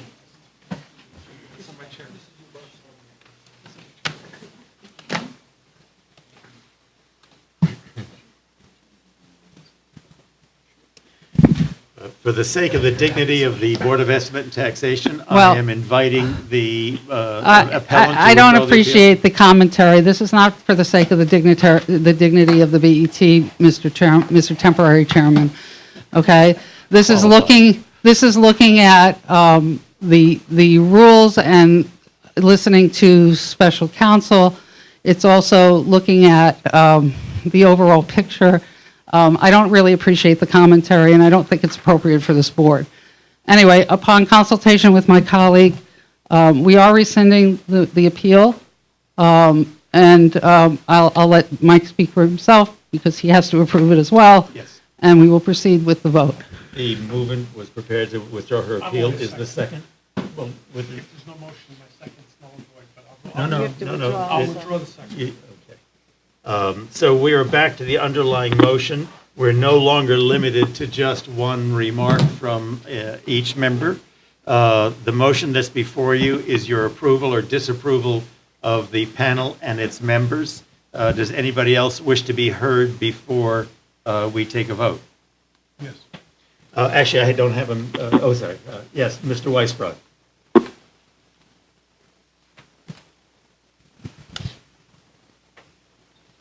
Good evening. I believe it's worth taking a moment to reflect on what's happening here tonight. 6 Republicans and 1 Democrat are seeking to, quote, investigate, unquote, campaign finance filing errors made by the Democrats in 2017.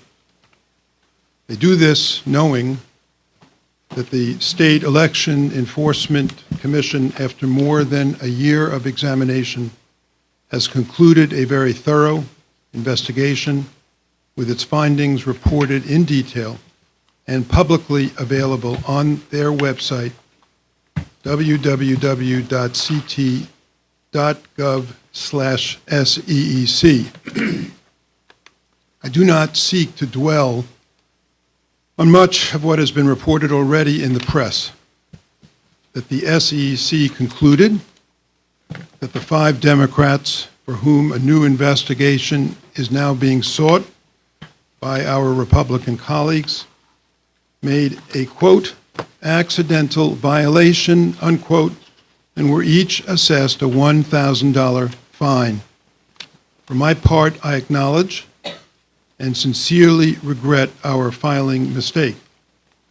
I do not seek to dwell on the reason we made the error, which was that, in the words of the SEEC, we, quote, relied in good faith upon Mr. Turner's representation that he properly consulted the SEEC compliance attorneys and crafted a plan that had been reviewed and approved by the SEEC, unquote.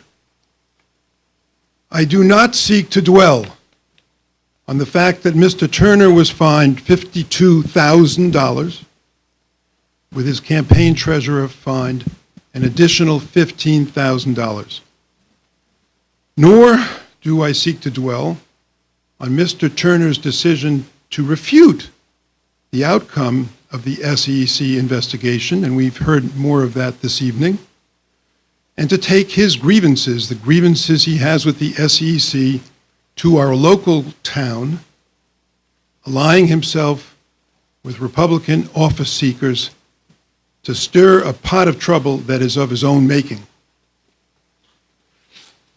What I do want to express is a sadness that the BET, whose mission under Section 1 of the town charter is, quote, the proper administration of the financial affairs of the town, unquote, and it's being used in a partisan way, the effect of which is to undermine the trust and good faith that members need to have to best serve our town.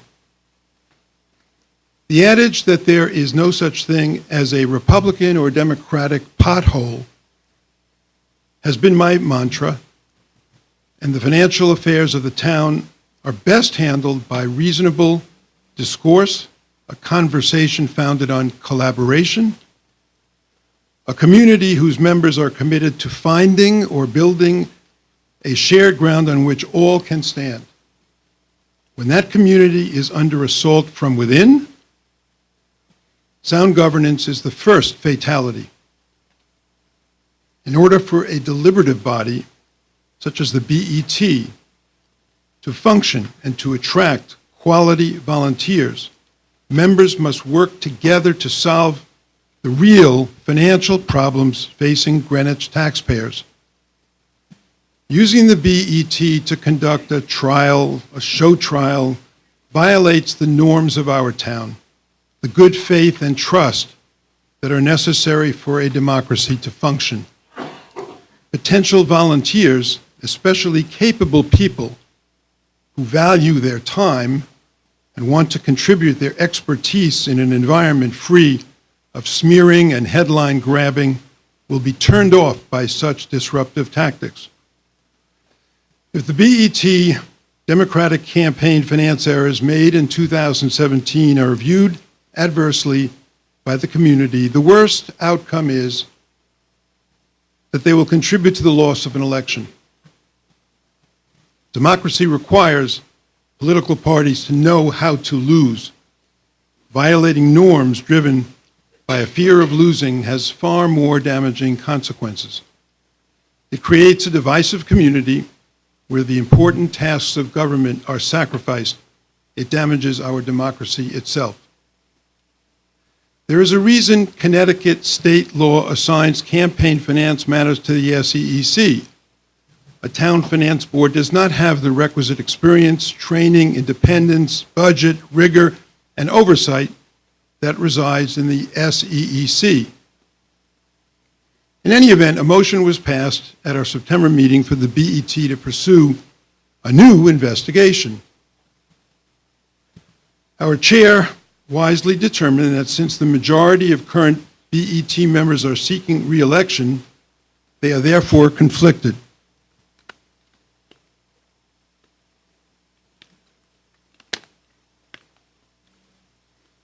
That should be obvious, especially listening to the discussion tonight. Ms. Oberlander assembled a blue ribbon commission of 4 well-known, highly regarded, civic-minded Greenwich residents who have dedicated themselves to service to the town of Greenwich. For the Republicans to reject this sensible solution can only mean that their purpose is not to ensure, quote, public integrity, unquote, but rather to extract maximum embarrassment against fellow volunteers with whom they have worked for many years and whose integrity has met the highest standards in their professional careers and in their volunteer work for the town of Greenwich. So here we are. The BET Republican motion, ill-intended though it may be, must be acted upon. An investigation from within will be launched.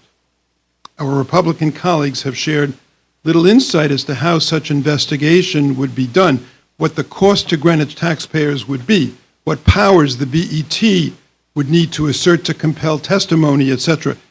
Is it still not possible for this body to come together, to come to its senses and act in a manner that tradition, collaboration, and time-honored Greenwich norms would expect from us? Thank you, Mr. Chair. Is there somebody else who wishes to speak? Mr. Turner. Thank you, Mr. Chairman. I find the crocodile tears coming from Mr. Weisbrod quite amusing. Quite amusing. The public trust has been betrayed. On August the 23rd, I said publicly and in the press that my Democratic BET colleagues made false statements to SEEK about their degree of involvement and knowledge of campaigns, activities, and spending, and SEEK's approval of the same. That was August 23rd. On September 23rd, I repeated exactly those same words. And as we sit here tonight, there's not a single person that has denied that. Not one. And if we were to get the truth, if you want to talk about fundamental values of Greenwich, Connecticut, the town that I moved to 29 years ago and chose to live here and raise my family and go into public service, if you want to talk about those, then here's how we can meet those values. Tell the truth, be transparent, get all the documents out there, and we can go home. That's all we have to do. It is very, very easy to do. What we should be finding ourselves doing tonight is healing. What we should be finding ourselves doing tonight is strengthening the ties of teamwork and getting on with the work of the people. But you know, we can't do that because people chose to still deny. They chose to still not be transparent, not share all the documentation, and if they did, having a committee to do an investigation would be moot. The people deserve better than this.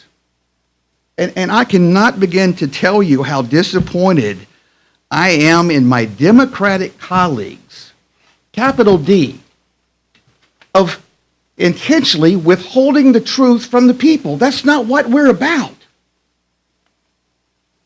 We are not about that. And we could be here tonight getting on with the business, and we're not. And most disturbingly to me, it is well within customary procedure of this body, of the state legislature, of United States Congress, to allow members to ask other members questions. And if we could allow the clerk of the BET to answer my previous question, we could all go home. I've ruled on that. We could all go home and not have to even have a committee. That's what should happen here tonight, is we should all be able to go home and put it aside.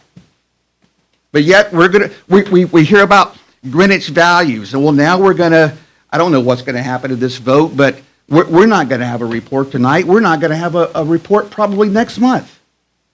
And we're not going to have a truth report in December either. And you're telling me this is Greenwich values? I just, please. Thank you, Mr. Chairman. Who else would like to speak before the motion is voted upon? No other comments? Yes, Mr. Drake. I just wanted to ask if Ms. Oberlander has anything she wishes to say.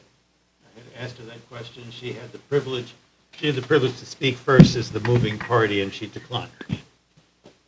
I'll say one thing that perhaps deserves to be said.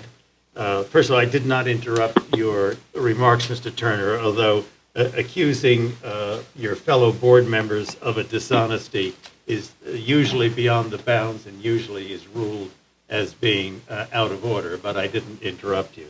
I will like to make the point, since the accusation applied to me too, that before the motion was heard on the 23rd, I sat down and opened my file to Mr. Mason, to Mrs. Tarkington, and to Mr. Drake, and to Mr. Dewis, showed them the elements of the file. By the way, included in the elements of the file were filings that we drew during the discovery process from the files of the SEC, which were head-scratching. It did seem as if I wondered if all of the treatment of Mr. Turner was entirely fair. But nevertheless, the findings of the SEC were the findings of the SEC.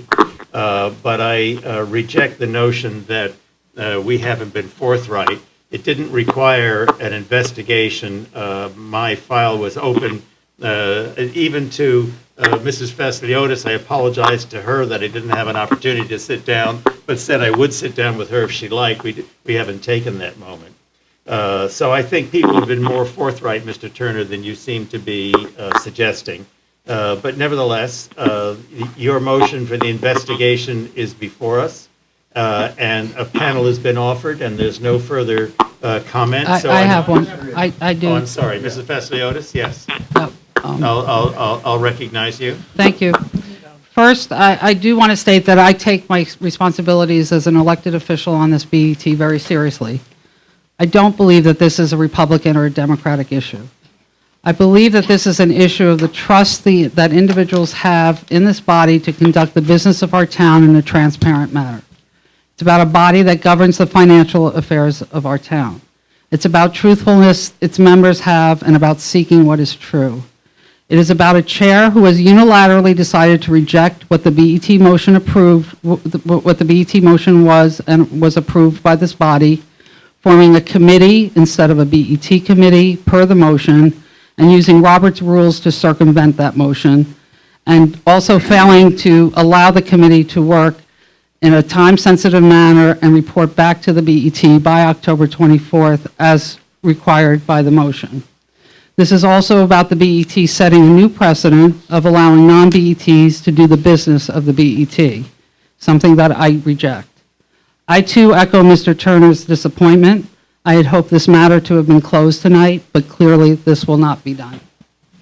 Anybody else wish to speak on the motion? Yes, I do. I'm going to ask Whatever you want. Mr. Mason first, then Mr. Turner.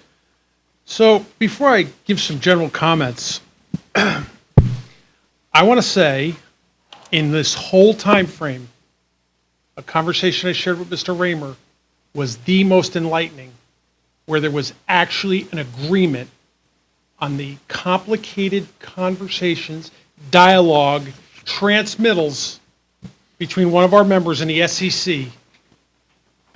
In 5 days, almost, not quite, almost the same question was answered different by the SEC. And one was a stop, no, you can't, be careful. The other one is, yes, you're approved, go ahead. I'm exaggerating words because I just want you to know, it was that point right there, and I had said it at our September 23rd meeting, and I'll say it again. SEC laws, very challenging, hard to follow. Our political parties in town must take steps to educate candidates going forward. Reddish doesn't need this kind of headline. And by the way, that's not a Republican or Democratic political party. That's all of our candidates, including how many RTM members that were new walking around after the RTM meeting say, what's this form we got to fill out? Because they're nonpartisan. It's important for our town to always make progress and move forward. Thank you. Because on the contrary to what most people would believe, that gentleman right there sat there and said, I could see, and I said, I can too. And although Mr. Turner has vehemently taken the time to say, look, I did contact him. Well, he did. I did reach out. I called him. I emailed him. I got answers. I talked to such and such. You can't dispute that. And the question is, what was the first reason I thought this committee should exist? Find out what really happened with the SEC. Find out what answers he really did get or didn't get, because that could be the ignition source here. I'm not picking on the SEC. I've had very little dealings with them, but the point I'm trying to make is that is a fair point. Mr. Weisbrod has mentioned dwelling. So I made a comment at our last meeting about it being blogged, and I was called out by the chair by who. Of course, I think I had the Greenwich Free Press sitting right in front of me, but that wasn't the issue. The issue I was saying is that this is a very, very, very rare occurrence in the town. We have 2-year terms. We have incredible amount of money being spent on 2-year volunteer terms. Okay? Incredible money being spent. I will say that I wish I was invited to this barbecue, and I wish I was invited to that one. You were, you didn't come. Well, thank you. Next time, maybe I'll show up. Actually, Peter Berg was there. He invited me to one of them. The point I'm trying to make is, I don't want to dwell either. We have a new BET about to be formed. What problem here in everybody saying their piece? And I'm sure that, and I'll Leslie Moore, I'm sure she had different conversations with Tony than Jeff did. That's fine. We expect that. But this has to happen. And the facts remain, the magnitude of the campaign was incredible. Incredible. There's no denying it. Mailers, 30 people hired to do door knocking, cookouts, 5 of them. It's not free to give out hamburgers and hot dogs to 500 people, okay? It's just not. The point is, we need to get closure on this, and I agree with Mr. Weisbrot about dwelling. The only way I saw to get closure on this is to have an open conversation about it and be done with it, because otherwise, it will continue. Some of the comments here tonight about Republicans and how we're acting and what we're doing this for, I'll give Mr. Raymer another credit. He's the only person in this whole period that said if the shoes were on the foot, I don't know if I would do the exact same thing, but who knows? And that's an honest statement, because if the shoes were on the other foot, believe me, the faces would change, but the conversations would be the same. The question really before you is, so the chair has got this committee. I'm very upset about having outside, without having BET members on it, and the people, I could speak for 3 of the people that I've worked with on this, the appointed committee. Fantastic. I love them, worked with them. The point is, though, we cannot set that precedent. The BET's work is not going to be farmed out to committees with non-BET members. I'm concerned, because I've mentioned it before, FOI laws and all the other stuff. So I'm challenged with that. But I guess it really is going to come down to a question to my fellow BET members. So the chair is nominated for committees, and I'll pick on my colleagues. How are you going to vote? How are you going to vote for this committee? Well, I'll answer that question in just a minute. Because going forward, this will not end until there's a clear understanding of this. I understand the challenges. This wasn't even brought out. The chair was told at our September 23rd meeting by Mr. Raymer sitting right next to her that forming the committee had challenges. The town attorney, not the new one, said, Mr. Fogarty is the same. I'm sorry, thank you, sorry, Mr. Fogarty, said the committee should not have people named in the SEC complaint. Did not say it can't. Did not say it can't. Okay? This is, you can't go 2.5 weeks after a BET motion without communicating to the minority caucus, it happens to be me, and say, you know, hey, Mike, I'm having a problem forming the committee. I'm working with this, I'm working with that. Can't do that. You just can't go 2.5 weeks. Everybody's sitting around, where's the committee? They had been given a deadline. There was laughter about the deadline, but they had been given one. And then even when I communicated back, I said, check our rules and see how this applies. At that point in time, knowing how busy some people are and things that are going on, I copied the chair, the vice chair, and our clerk. Our vice chair did respond back to me with this conversation. I guess this conversation is how we probably ended up with Mr. Fogarty. Our BET rules are very clear. Our BET committees are very, very clear. We operate under Robert's rules except otherwise specified by our handbook. That is exactly it. If there was a challenge that you couldn't put people and keep within the confines of our page 22, something else should have been done, and it shouldn't have been dragged out a month later. I'm sorry. I've served as chair of this board. It's not always easy. Matter of fact, it's probably never easy. I'm discovering it's very It's hard. never easy. Well deserved for our chair and our vice chair. But still, this is how we got here. So I'm going to go back to seek to dwell. I didn't seek to dwell. I don't think anybody's seeking to dwell. But the dwell is happening. Stop it. We need to stop this. We need to get past this and go forward. So I have no motions before me to strike any individual Hold on, member. Mr. Raymer. Oh, I'm so yeah, sorry. I promised you could speak. I'm Yeah, sorry, thank Mr. you, Chairman. Yeah. thank you. Just briefly, I want to point out the my recognition of the seriousness of saying that my colleagues have made false statements to a regulator. I get that.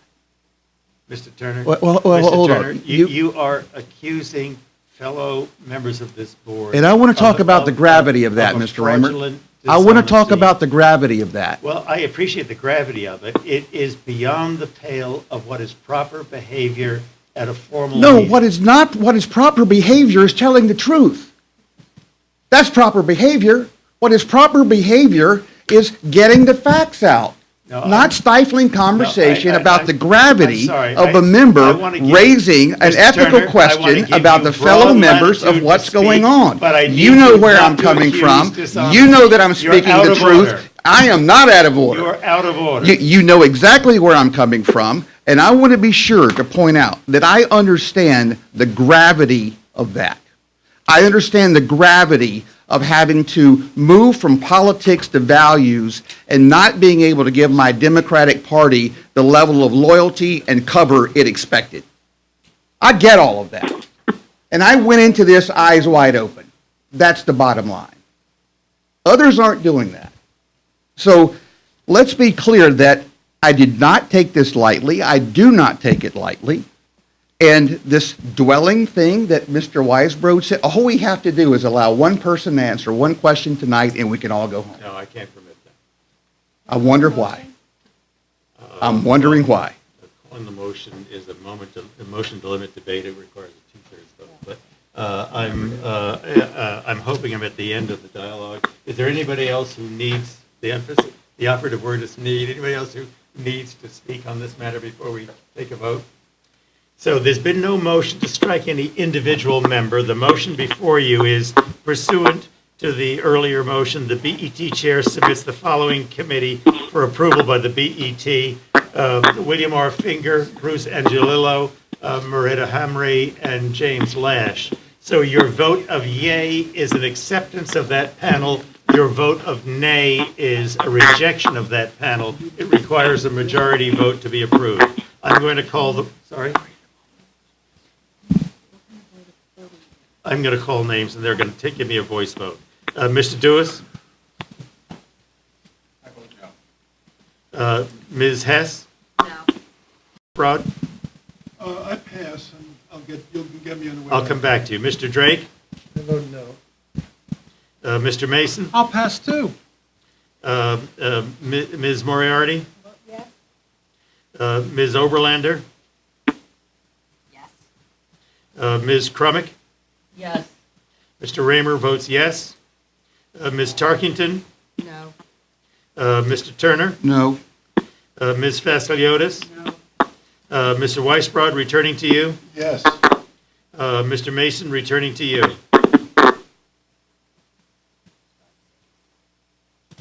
No. So the panel fails by a vote of 5-7.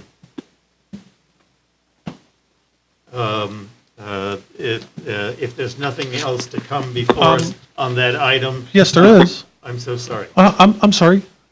Overhead. I'm very, very sorry. The motion from September 23rd is still a live motion before this board. The action that the chair has taken has not been sustained, but the motion is still live before us. I don't think you're correct. It is. And maybe Mr. Fogarty can assist me again. My understanding is that under the terms of that motion, this now goes back to the chair, meaning Ms. Oberlander, not me, for her obedient to that motion to come up with a new panel.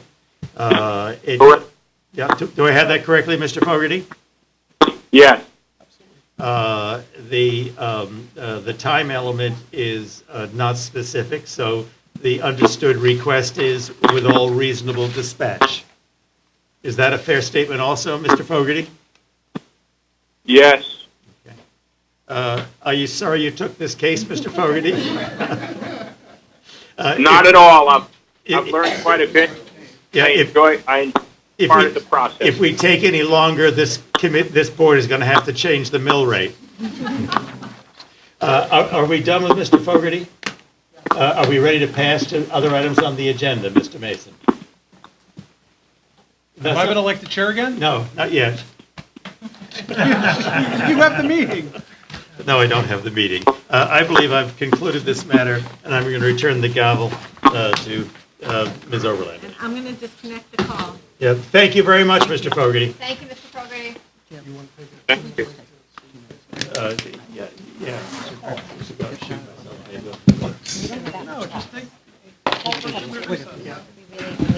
Yeah, sure. Maybe a 2-minute recess, if you would. All right. Is that the question? You don't want to leave it out? Today's date. Whatever, the one you put. Thank you. They gave me one. I have one. I have the new one. Okay. Can everyone please take their seats? Ms. Tarkington?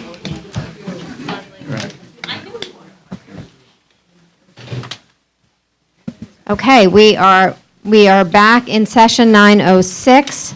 The next item on the agenda is the second item under old business, 10, second bullet, approve award of contract to perform fire services study to Matrix Consulting Group.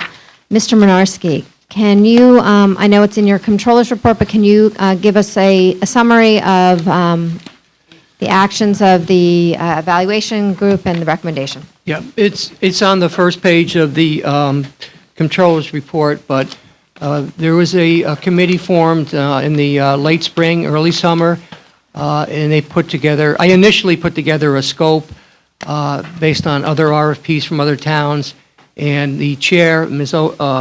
Oberlander, created a committee consisting of Mr. Mason, herself, Mr. Weisbrod, and Karen Fosliatis. And they worked over the summer to enhance, improve this scope. And the, as stated in the controller's report, the RFP went out June 26th. It came back in July, and there was 5 responses. The selection committee was ready to interview. Ms. Oberlander dropped off, and Ms. Moriarty took the place of Ms. Oberlander. There was interviews, 5 interviews. One of the respondents dropped out the day of the interviews. The interviews were held that day, and this is an internal process, and it involves coordination with the purchasing department and fairness to all of the people that apply for RFPs or competitive bids.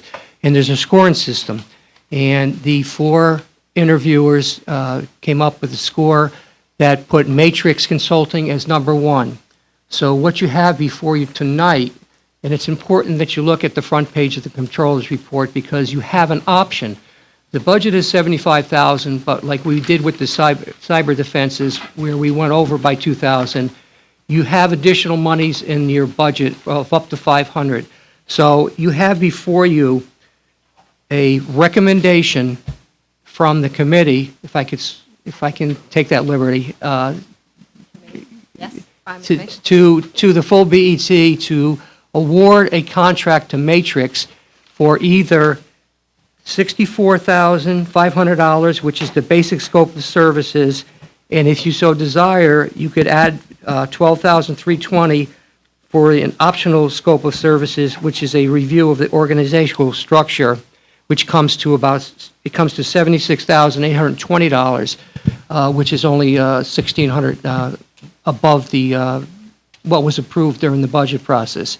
So the reason you don't have a contract before you tonight is the purchasing process requires that you award it to a vendor and you develop the contract.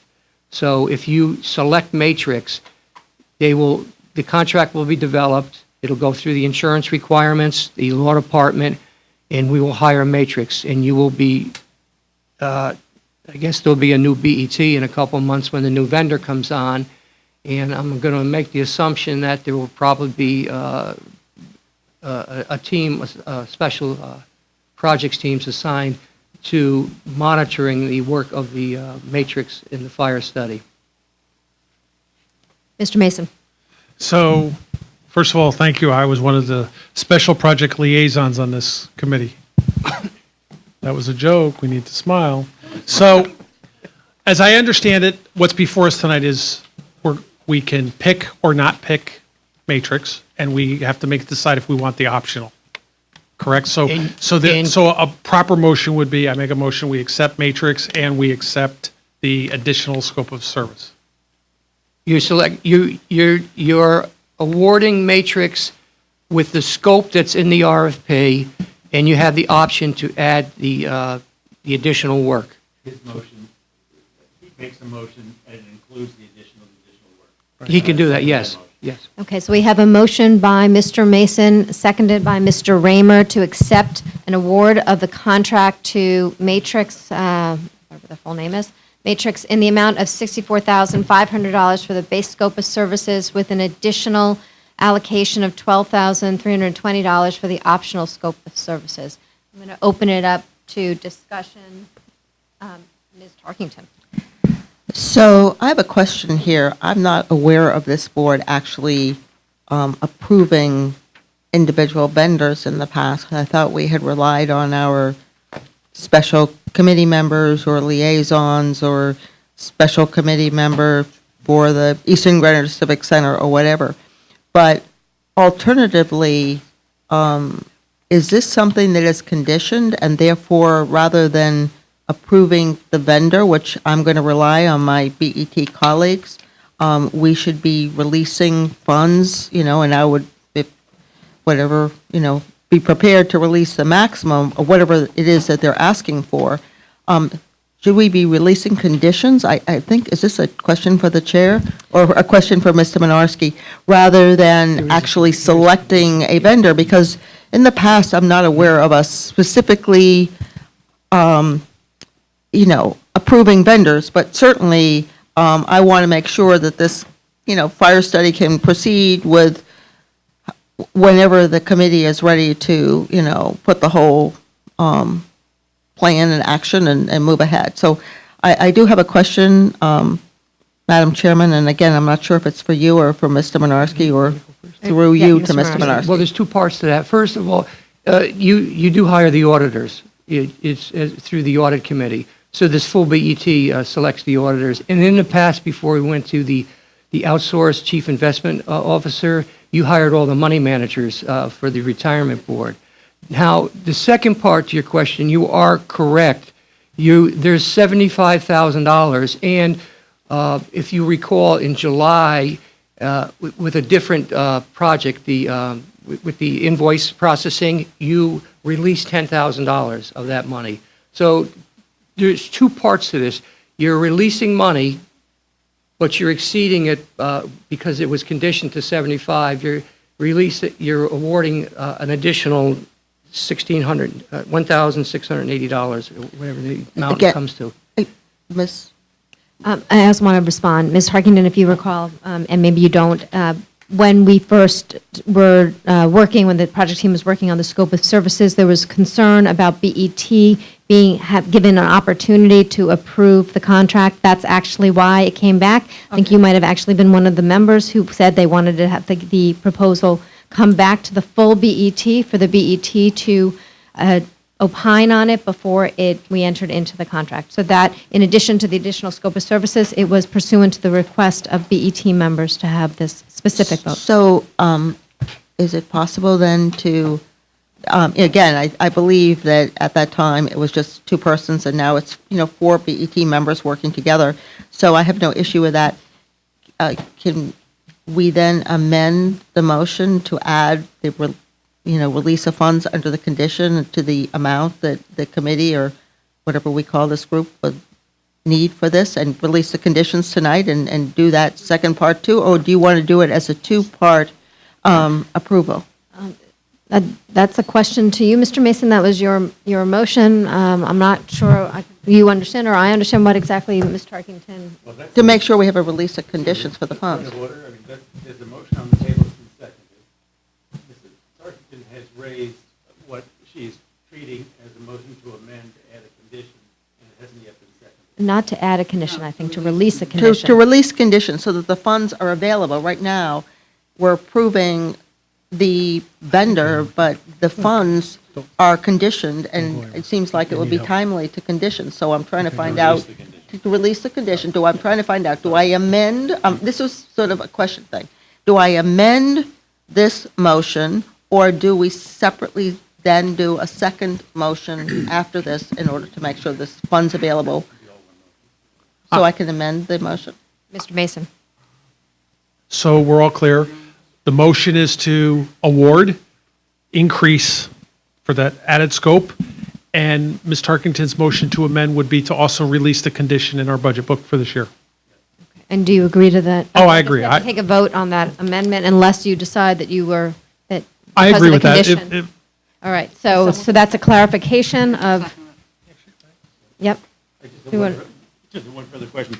So, do you have there's an account in which we put these study funds, do you have the extra $1,680 in the account? We have 500,000. There was 300, was it 350 condition? 350 was conditioned. This is the third time we've come back to you, and one of them was. We'll get it right one of these days, yeah. No. One was for the cybersecurity, where we had 50,000 conditioned, but we needed 52,000. So you've got the same exact scenario where you've got 75 conditions. So you're doing three things now. You're awarding it to a vendor, you're releasing 75, and you're asking for a total of 76, whatever this comes up to. 1,680, I believe, yeah. And to answer your question is you have 150,000 above the 350 conditions. Which are available, already appropriated in your account. Correct. Okay, thank you. Ms. Hess?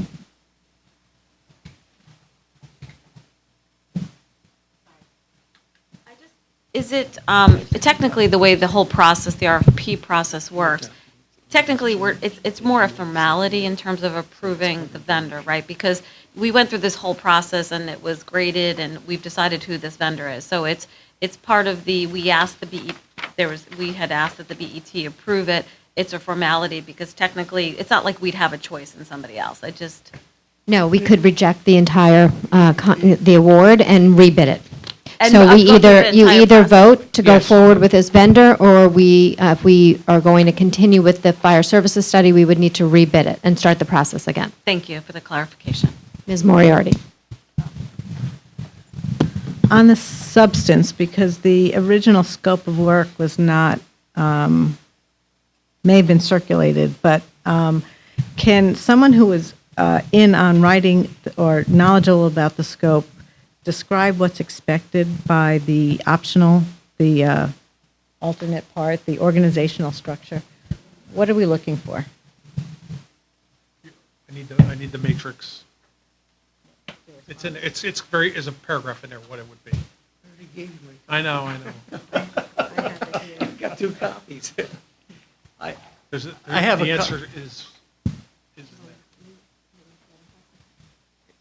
I have another copy back at my desk. You want me to get it? I have a copy here. Okay. Where is it? Or maybe loan that to Mike for a second. Just be sure you get it back. He's not good about that. I could just read it. The project team will accomplish the following: do interviews to look at staffing, service issues, and improvements. Kickoff meeting. They're going to interview the fire department to obtain an initial understanding of the organization. Interview labor representatives, stakeholders, contact other fire and EMS agencies, and then looking at adequacy of existing service levels, including response times, fire and EMS calls, responsiveness to basic community fire protection needs as well as regional needs, perceived gaps or duplications in existing service and service levels, issues regarding interrelationships among other regional departments and districts, and that, I guess, is looking at mutual aid. And then also collect basic documents which define the fire department internally and externally as far as their goals, objectives, policies, procedures. The optional was, excuse me, and then they go through a whole list of things. The optional piece, sorry, let me just turn the pages quickly. I have the words in front of me, so Okay. It responds to my question. It's really to get at how we staff our fire stations, how we work with volunteers. So it's going to be helpful information to have. Okay, further discussion on this item? Okay, so we have a motion to accept this contract, and I'm sorry, I was putting the report away. I just wanted to state that I was also on the committee, and I just wanted to note that there was some discussion as far as what the expectations of the RTM committees and the RTM general meeting was. I am not totally convinced that our RFP meets the RTM conditions or what their expectations are. But with that being said, I will be voting to award this contract. Thank you. okay, anyone else have further comments? Okay, so we have a motion made by Mr. Mason, seconded by Mr. Raymer to award the contract to Matrix, including the additional scope of work, and also at the same time release the conditions on the use of funds. All in favor, please say aye and raise your hands. Aye. Any opposed? Any abstentions? That item has carried 12-0. Which brings us to item 11 on our agenda, new business, which is a discussion and vote on the fiscal year 2021 budget guidelines. Ms. Moriarty, can you please move the guidelines in the packet? Yes, I'd like to make a motion to adopt the fiscal '21 budget guidelines that were approved by the BET Budget Committee on October 15th. I second that motion. Okay, so we have a motion by Ms. Moriarty, seconded by Mr. Raymer on the guidelines which have been distributed online and in our packet. Ms. Moriarty, can you give the Budget Committee report? Yes. So I want to walk the committee through the intent and the structure of the guidelines, just so that we all know what our expectations for the town and the Board of Ed departments are. The format of these guidelines are similar to last year. The guidelines start with Exhibit 1, which is a financial representation of a continuation budget. Same services, same heads count, an assumed labor cost increase, an assumed increase on other line items, and estimated fixed costs. Exhibit 1 includes what is known now, and we make some assumptions about the unknowns. However, there are some things that we leave for change that we will get information during our February-March budget deliberations. For example, the source of additional funds may be in the risk fund, and how to handle Nathaniel Witherell's negative balance in their revenue fund. The guidelines that you have in front of you, they make an assumption about labor settlements. It assumes 2% for the non-wage items. It assumes health care increases of 10%, and that does reflect the state's change to regional premiums for the state partnership plan. It assumes no changes to the pension fund assumptions, and it results in a $2 million increase in the contribution for next year. It assumes $3 million contribution to the risk fund as calculated in the attachment currently. That's included in the calculation of the bottom line and the mill rate to be funded from tax dollars. It assumes for capital budget, we just carried the number for fiscal '21 that was represented in the fiscal '20 budget. And the capital, the increase to pay for capital projects is the $3 million we have traditionally done in prior years. And the grand list increase is representing a 0.5% increase. That number was discussed with the assessor, and she is comfortable with that number. Using those assumptions, the starting point for the town budget shows that the mill rate would have to increase 4.68% to cover that set of services. However, our guidelines indicate that it's anticipated that the BET increase in the mill rate would be lower than that continuation budget, and it reflects a range of 2.5% to 3.5%. The guidelines also identify several new initiatives that need to be addressed within the presented budgets: cybersecurity, construction management, the Board of Education special education out-of-district tuition, Nathaniel Witherell's expense control and other cost-saving opportunities, waste management costs and volumes, and asking for an analysis of tipping fees, energy conservation initiatives, and healthcare expense control. The guidelines also identify other areas of concern and areas we'd like the town departments and the Board of Ed to look at, and that includes initiatives for cost-saving projects, for example, from technology or shared services, maybe programmatic changes, maybe reduced service levels. Excuse me. Staffing is our largest cost driver in the budget, and we're asking them to look aggressively at headcount. The overall budget targets for the town in the aggregate is such that we do expect that some departments within the town may have a higher or lower percentage change than the total town, and we grant the first selectman the ability to recognize the department differences. The specific targets, as I said, is lower than the overall continuation budget would represent. So to get there, departments and the Board of Ed need to find changes to reduce costs. That might reduce services, it might impact headcount, it might increase revenue sources. For the town's purposes, the continuation budget shows a 2.27% year-over-year increase for the same services. And in these guidelines, we've asked them to come in at a 1.75% increase. That is a 0.52 percentage point lower number. The Board of Education continued budget is 2.62%, and these guidelines ask them to come in at 2%, which is 0.62 percentage point lower than a continuation budget. In addition, to give the BET flexibility it may need in February and March to get to our targets, these guidelines ask for a prioritized list of additional $2 million of total budget cuts. That $2 million is split proportionally between the town and the Board of Ed based on their percentage of the department operating costs.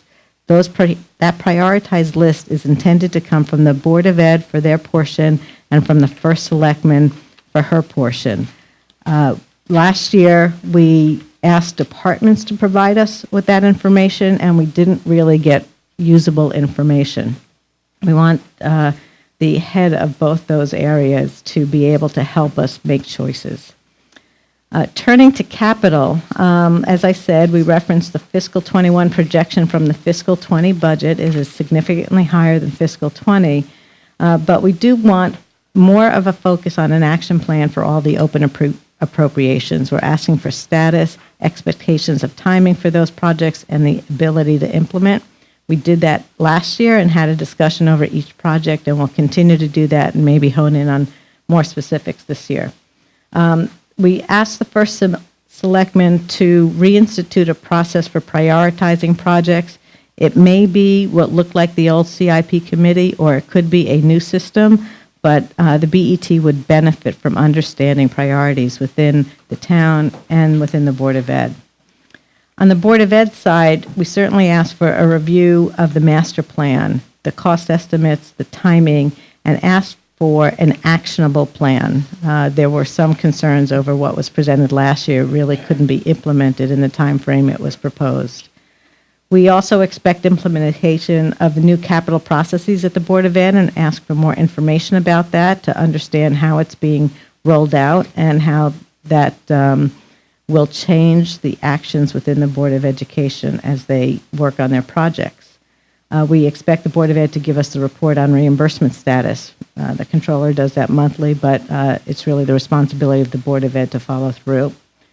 The one change we made in the capital is to return our inflation assumption to 0.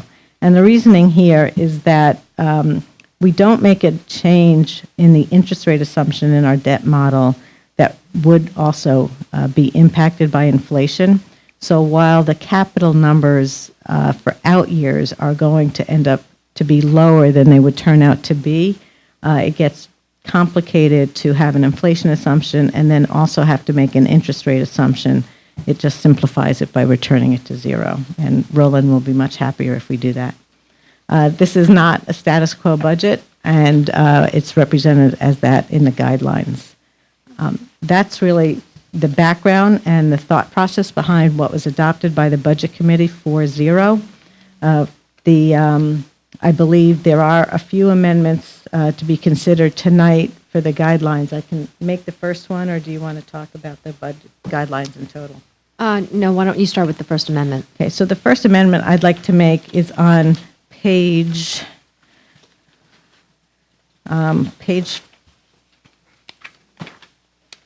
I should know this, right? Page 4, the Nathaniel Witherell section.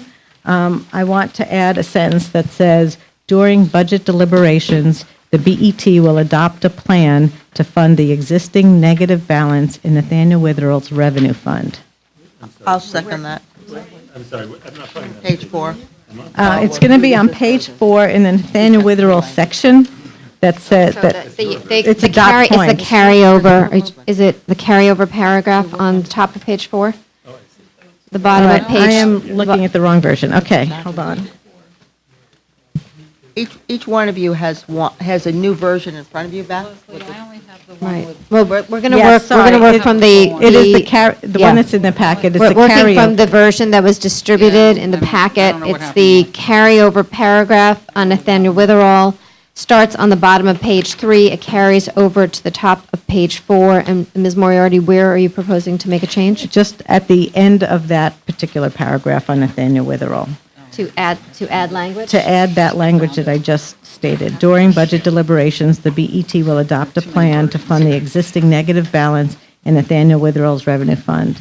Is there a second? Okay, is there a second for that motion? I seconded it. Okay. So we have a motion by Ms. Moriarty, seconded by Ms. Tarkington to add a sentence at the end of that bullet point. Does, Can I explain? yes. I'd like to explain why I'm putting it in here. Currently, we are carrying about $4 million negative balance in that revenue fund.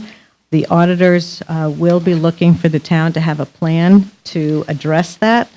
I would like us to identify within this document that we will adopt a plan, not be specific about it at this point, but it will give Mr. Minarski more evidence to the auditor that we are going to address it. Okay. Further discussion on that amendment? Hearing none, I'll call for a vote. All in favor of amending for that sentence, please say aye. Raise your hand. Aye. Any opposed? Any abstentions? Okay, that amendment has carried. Are there any further amendments to the budget guidelines? Ms. Hess? I have a few amendments I'd like to make. The first one, I think you have a copy of it. I think Leslie this passed in it the- out, but I'll go with both the old version that was provided in the packet and then reference. Okay, we're going to do one amendment at a time, though, so if you've got a Yes. stream of different ones, we'll separate them out by I will. votes. Okay, so in the page 2, the top of it before the last full paragraph, insert a paragraph, and let me, do you want me to read the paragraph, or would you like me to describe what the motion's about? If you're going to make the motion, first it needs to be moved and seconded. Okay, I make a motion to add some language regarding the revaluation. Is there a second? Second. So a motion by Ms. Hess, seconded by Ms. Tarkington. Ms. Hess? Yes, I just think, given the upcoming revaluation and a lot of the questions that are coming up in terms of potentially shifting property values, I know Lauren spoke about it today, I think it is an important input, because when we set the mill rate at a certain level, that ultimate mill rate could be different depending on what part of town you're in. So I just wanted to add a couple of sentences, and I'll go ahead and read it. I think you all have it in front of you. In addition, fiscal year 21 property taxes create the base for the October 1, 2020 revaluation, which will be implemented to set the mill rate for fiscal year 21-22. We are mindful that the expected taxable redistribution from residential backcountry to yet be unknown other areas of town will result in tax increases for some far greater than those increases paid in recent years. So it's more of a point. I just want people to be aware that it is a consideration that we will need to address as we're looking at our budget. Further discussion, Mr. Raymer? So I'm concerned that we heard from the tax assessor today that while that isn't crazy talk that's coming from Ms. Hess, even the assessor is not prepared at this point to say for sure that there will in fact be a downward comparative tax assessment on the backcountry properties, and then to say also that the resultant tax increase is far greater than. I mean, these are all things that in fact even our assessor is not prepared to endorse, let alone us. I'm not sure that those things won't come to pass, but I'm reluctant to put that into a guidelines, not based upon the absence of facts that we have now.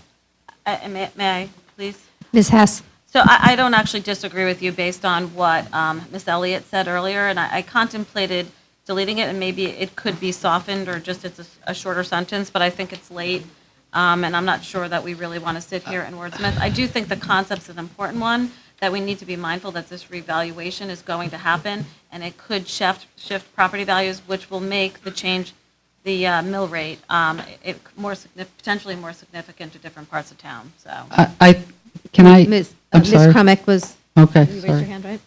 I'm sorry, I didn't see her hand.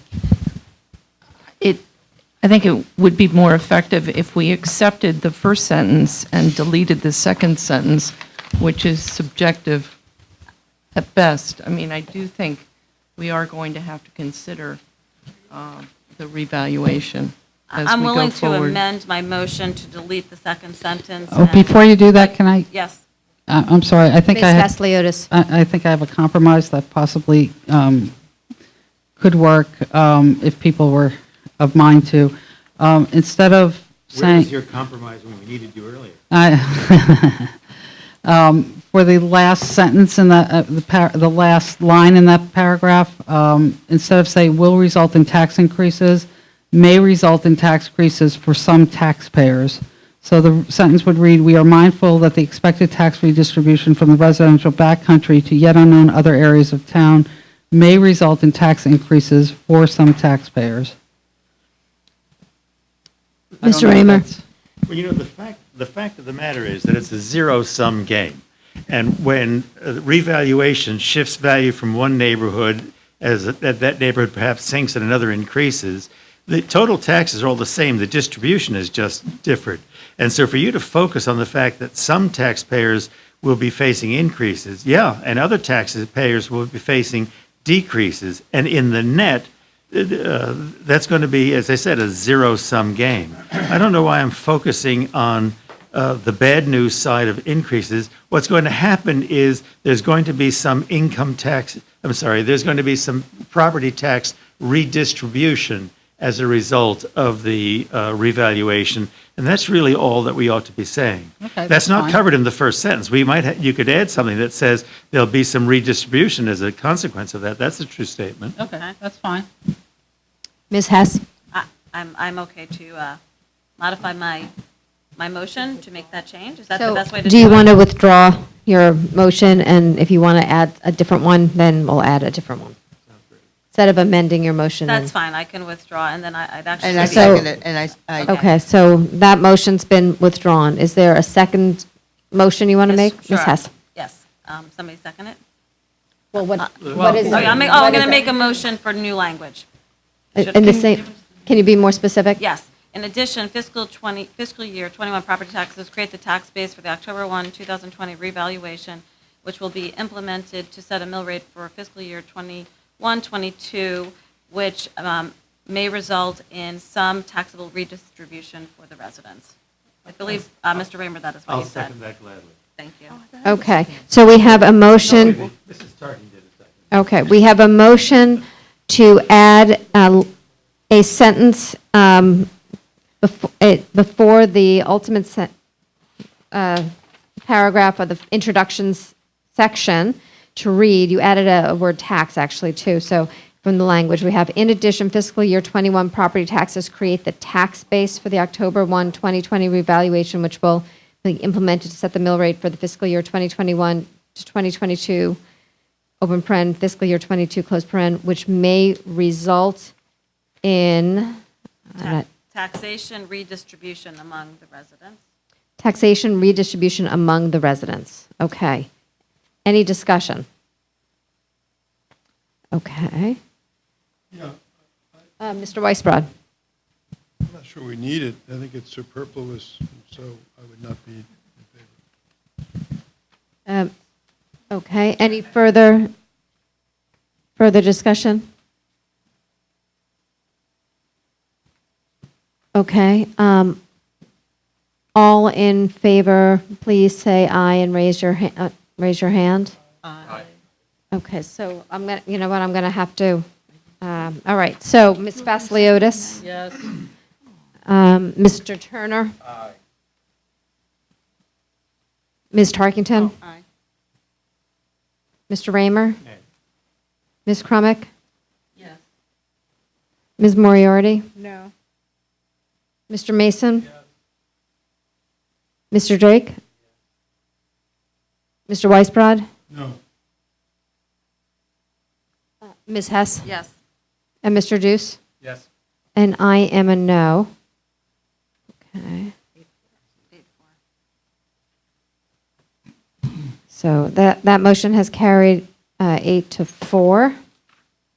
Okay. Does anyone else have an amendment to the, Ms. Hess? I'm trying to do the page. It's on the page 5 of the black line. It's before staffing. Focus. Let me see. The top of page 5. It's on page 5. Oh, no, I'm sorry, page 4. Department, oh yeah, bottom of page 4, departments and BOE should identify Oh, I'm below sorry. that. I'm going to insert a new bullet. I'd like to make a motion that the Board of Ed should perform the program assessment that's been discussed with the BET for the past 2 years. Okay, there is a motion made by Ms. Hess regarding new language to be added as a bullet on page 4 to proceed between the second and third bullets, I think, right? Is that where you want it? Yes, please. Seconded by Mr. Mason. Ms. Hess, do you want to describe your motion? Yes. In the past couple of years, as part of the Board of Ed, they've talked about, different analyzing the programs just to make sure in terms of, how many students are being used, does it make sense? Given what Ms. Moriarty outlined in terms of some of the pressures on the budget, I believe that this program analysis becomes even more important. I know it's something that they're open to doing. I know there's been some turnover, but I think that we need to explain that we think this will be very helpful and ask that they actually perform this analysis as they actually suggested themselves. Further discussion on this motion? Mr. Turner? Yes, Madam Chairman, I just want to make sure that I like the idea, but I want to make sure that we're not tying the hands of the BOE. Do they know about this? There's been discussion where. So there's been discussion. Most recently, when the question was asked, they had to table it just given some of the other competing priorities. And I do think it's important at the time, and I suggested that I do think it still needs to be done. I think if we, as a BET, tell them that we think that this will be helpful as part of the budget deliberations, that we'd like for them to do it. I do agree that we can't, maybe we can't demand them do it. That's why it says should perform. We're not saying they have to perform, right? Because I don't know that we can demand that they do something.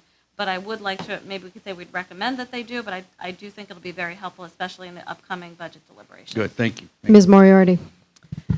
I would say with the dot point we have above, which is the Board of Ed should identify programmatic changes which can be incorporated for either improved service or cost savings. The Board of Ed is going to have a challenge meeting these guidelines. It's inherent in what they're doing. I don't think we should be so prescriptive as to how they get to their budget. Further discussion on Ms. Hess's motion to add a requirement that the BOE perform a program assessment. Okay. Mr. Mason? I don't think that's something coming from us. That's something they decided that they wanted to do. They just haven't done it. This has been in previous guidelines, that they were going to do this, and we were expecting it, just it hasn't happened yet. But now you're dictating timing. Sorry. Yep. Okay. So, Ms. Moriarty? It's just by putting it in the guidelines, you're dictating that it should be part of the discussion on February 1st or whatever date it is. And I know that they have started, but my guess is that they're not going to have substantive completion by then. I don't know, but it's a matter of prioritization of all the things they have going on. I understand that. Is there, may make Ms. Hess? Yes, sorry. Could we potentially just soften it, like we'd request that they do this and understand that they have competing priorities? But I think if we don't specifically call it out there, I'm afraid that it just is going to get lost year after year after year.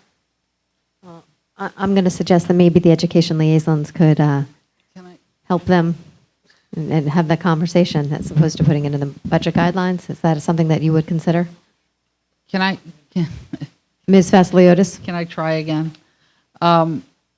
How about instead of the BOE should, it is recommended that the BOE perform the program's assessment discussed, and therefore it allows them to either take that recommendation or not, or say that we're working on it and we'll get back to you So instead of saying the BOE should, it is recommended that the BOE perform the program's assessment discussed with the BET. Ms. Hess, this is your motion. I'm good with that idea. I'll also take out for the past 2 years. I think I would be good with that modification. So would you like me to withdraw and restate my motion? Okay, I will withdraw. Okay. Mr. Mason, is that okay with you? Okay, so I'll make another motion. It is recommended that the Board of Ed should perform a program. No, not should. Oh, I'm sorry. Recommended that. I'm sorry. It is recommended that the Board of Ed perform a program assessment discussed with BET. Previously discussed with BET.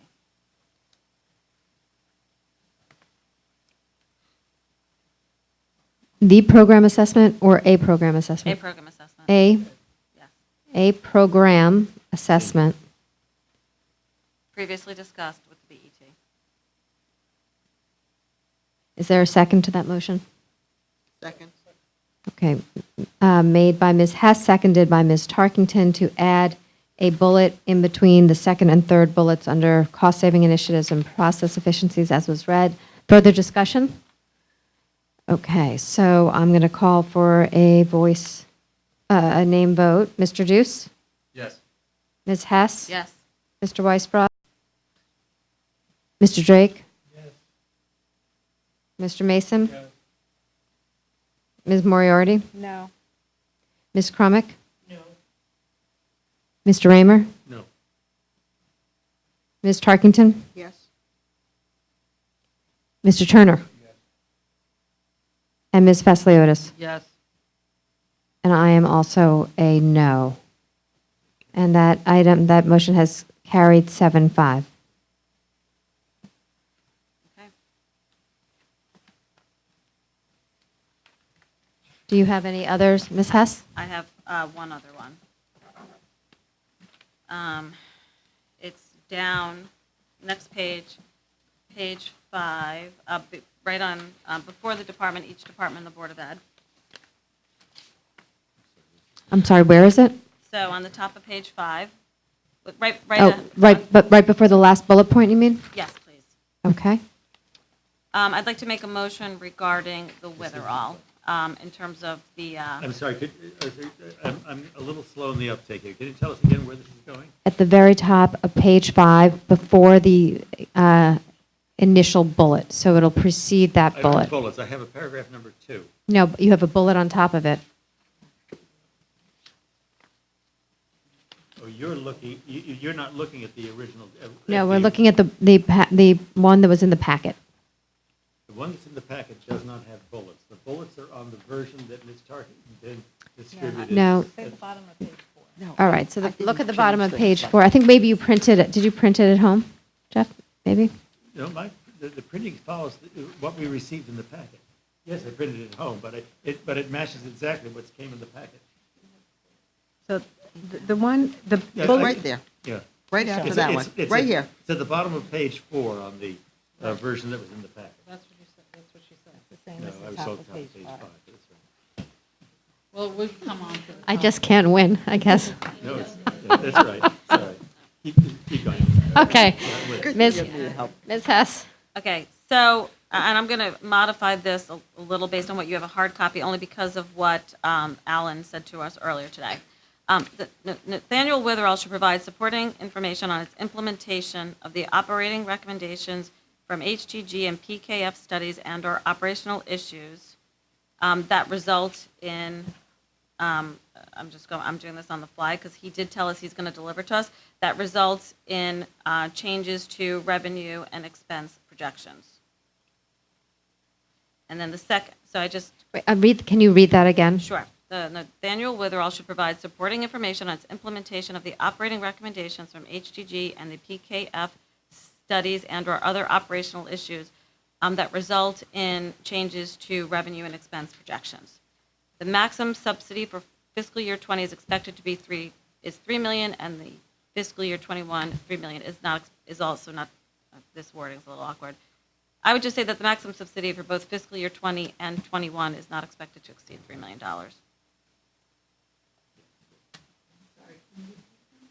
The maximum subsidy for fiscal year 20 and and fiscal year 21 is not expected to exceed $3 million. The clerk has to get it verbatim, Yes. source of our minutes later. No, I understand. I talk fast, even You late, do talk even when it's late. That's what we want you to do. There's a motion by Ms. Hess on the table. Is there a second? Second. Seconded by Ms. Harkington. Any discussion?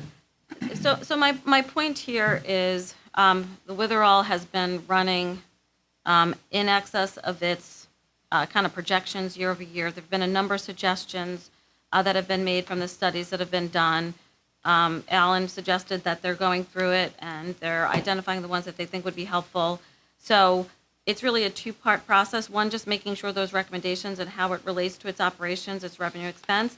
And secondly, making sure that they understand we really want them to stay at that $3 million and try to work within their organization and implement those changes so that we're not coming back every year and having to approve incremental appropriation to the Witherall. So that's my rationale. Further discussion on this motion? Ms. Crumick?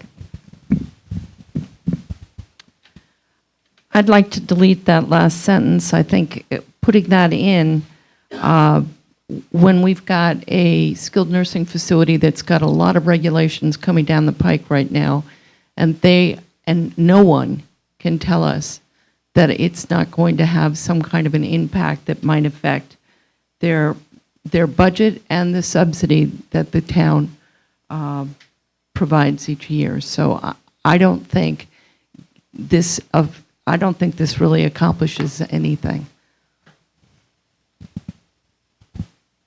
Further discussion on this motion? I could respond to Ms. Crumick's point. I understand your point, and in some respect, it a little bit contradicts with what Ms. Moriarty said earlier in terms of funding the negative fund balance with the Witherall. Maybe we could say we'd like to not have the subsidy exceed $3 million both for fiscal year 20 and 21, and know that they're going to work towards it. So that would be like a goal for them, but not say that it will be the maximum because of some of the regulatory challenges that Ms. Crumick identified. So at least we're giving them a target of what we'd like for them to do. I just had a question. Do you think that they haven't gotten the idea of the target in our budget guidelines before? I wonder actually what the purpose of this added language is. If it's supposed to be a budget guideline, we've given them numbers, they sort of know we've been working with them very, very regularly. I think that the message has actually been very clear to Nathaniel Witherall. So I would be willing to withdraw that last sentence and leave the first part in, because I do think it's really important what the recommendations that came out and how that will impact, because I think that's part of the go-forward strategy for the Witherall. For the points you've mentioned, I feel more strongly about the first part of it than I do the second part for the reasons that you so described. Okay, so my question then is, what kind of supporting information are you asking them for? I can only envision that the chair of Nathaniel Witherall, as soon as he sees this budget guideline, is going to come back and say, what is expected of me? We could change. Why don't we just change it to documentation or? And I'll ask the same question. What kind of documentation are you asking them to provide? Whatever they deem appropriate to explain the impact on revenue expense. I'm not going to just prescribe what they need to provide. And that's something that you feel that you can't ask them in the budget conversations or in the Nathaniel Witherall strategic planning? I'm just wondering, actually, if we're trying to give them guidelines, then we should try to give them guidelines, actually, guidance. Well, but this, excuse me, I'm sorry. Can I? Ms. Hess, did you have something to say? I'll let Ms. Vasiliotis. I mean, I guess to your point, Madam Chairman, I mean, these are guidelines, so we're asking them to provide whatever, I mean, however we word it, information to show that these things are being done and that, that there are going to be changes to revenue and expense projections. So, I mean, this is guidance. This isn't, we're asking them to provide information to us so we can make the appropriate budget decisions. So suppose, Madam Sullivan. Mr. Raymer. Sorry. Would you like to speak? Sorry, so suppose the language is slightly adjusted to say that Nathaniel Witherall will keep the BET apprised from time to time on its implementation. With some words to that effect. I don't do Ms. this Hess. I mean, I would accept. I mean, I just think it's important that we keep apprised of what's been done, because it will have an impact on their revenue and expense, and they keep exceeding it. So again, I think I'd like to have the concept in there, and if that's a way that it's more agreeable to people, I'm willing to modify the language to do something like that. Bring the clerk up to date. The Witherall shall apprise the BET from time to time on its implementation of recommendations, operating recommendations from HGG and PKF. I would stop there and make it very simple.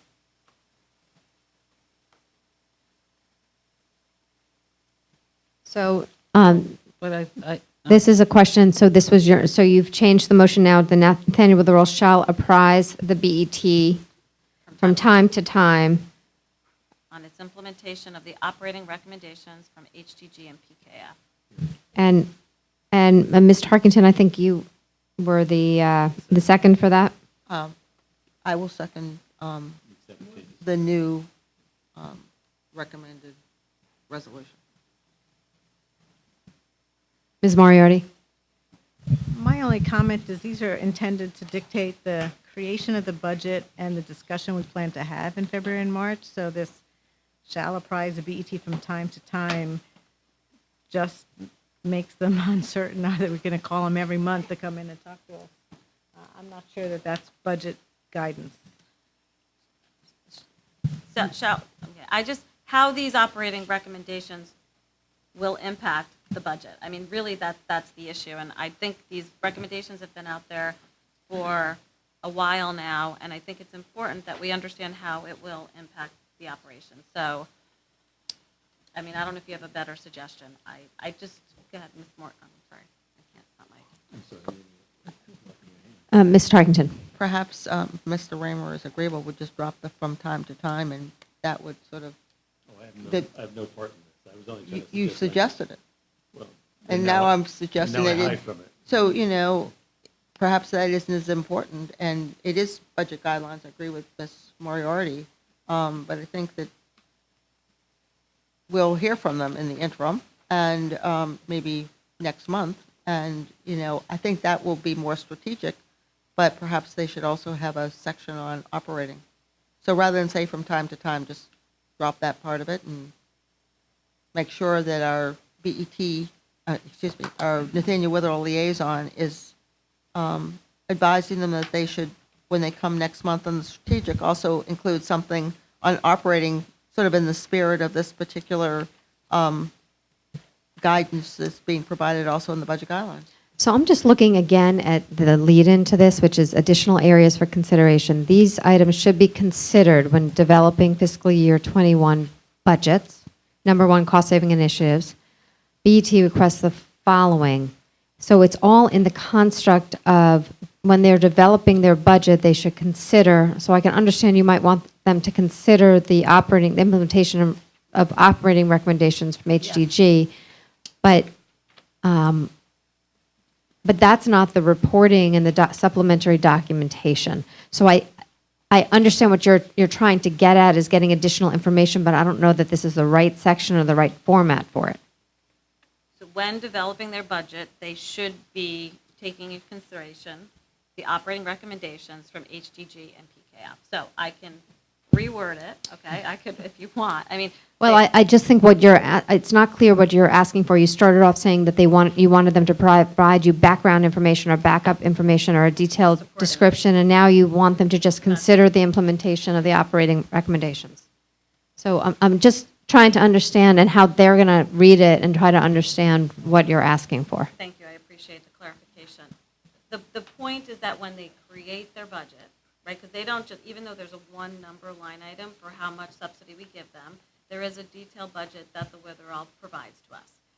So I would like for when they provide that budget, if they could provide how any of those operating recommendations, both revenue and expense, because there were both kinds, were implemented or expected to be implemented, and how that drove the budget that they're going to provide for us. Why isn't that provision, why isn't your comment in new initiatives and areas of concern, where we have a category for Nathaniel Witherall, when you talk about the items that should be addressed, as opposed to, right? I'm fine to, well, it's interesting because we've already approved, we talked about approving the negative fund balance as part of new areas of concern. I mean, we could add it onto the sentence below the one that we approved at the start of this. Just to be helpful, I'm not going to support this, but to be helpful, the second sentence is where it belongs. The BET request Nathaniel Witherell management focus on approaches to reducing operating costs, including blah, blah, blah. But it could be focus on approaches to reducing costs and implementation of consultant recommendations. And that then opens the door for getting the information during the discussion with Nathaniel Witherell. That's fine. Okay, so now, Ms. Hess, would you like to withdraw your prior motion and submit a different one? Yes, I will withdraw my prior motion, and what I will do is on the page. Is that all right with Ms., who seconded it, Ms. I Tarkington? agree with All right, what so on the she's doing. page, so what I'll do is, on the motion, the page before, under the Nathaniel Witherell bucket, where you had the sentence that was just added before, the third sentence, the BET requests, the Witherell management focus on approaches to reducing operating costs and implement the operating recommendations of the consultants. We don't need to, there were two of them.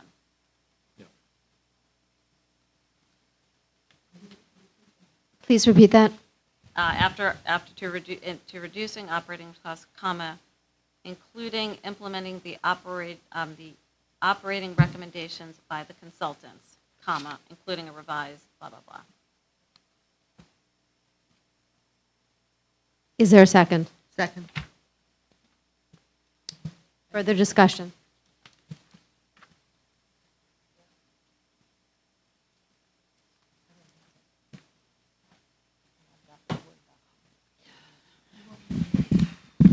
I'm just going to ask her to read it again since I'm the owner of the Word document to actually make these changes. She's Can I got the see if minute. I've got it correct? Sure. The BET requests Nathaniel Witherell management focus on approaches to reducing operating costs, including implementing the operating recommendations by the consultants, comma, including a revised staffing model and prescription management program. Yes, thank you. I know it's two including. It's two including. So you can take the second including out if you'd like. I would just say and. And. You Reduce had operating and then you costs, changed it to to including. reduce but we operating can costs and. go- And. We can go back to and. That's fine.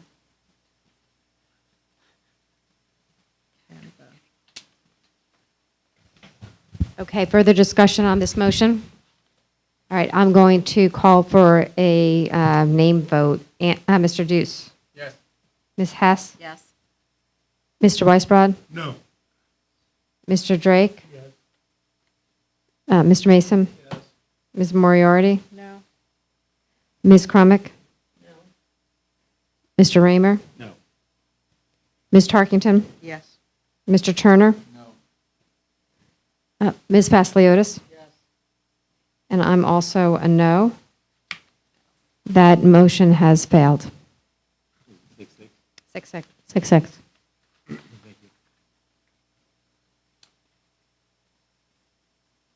Are there any other amendments to the budget guidelines?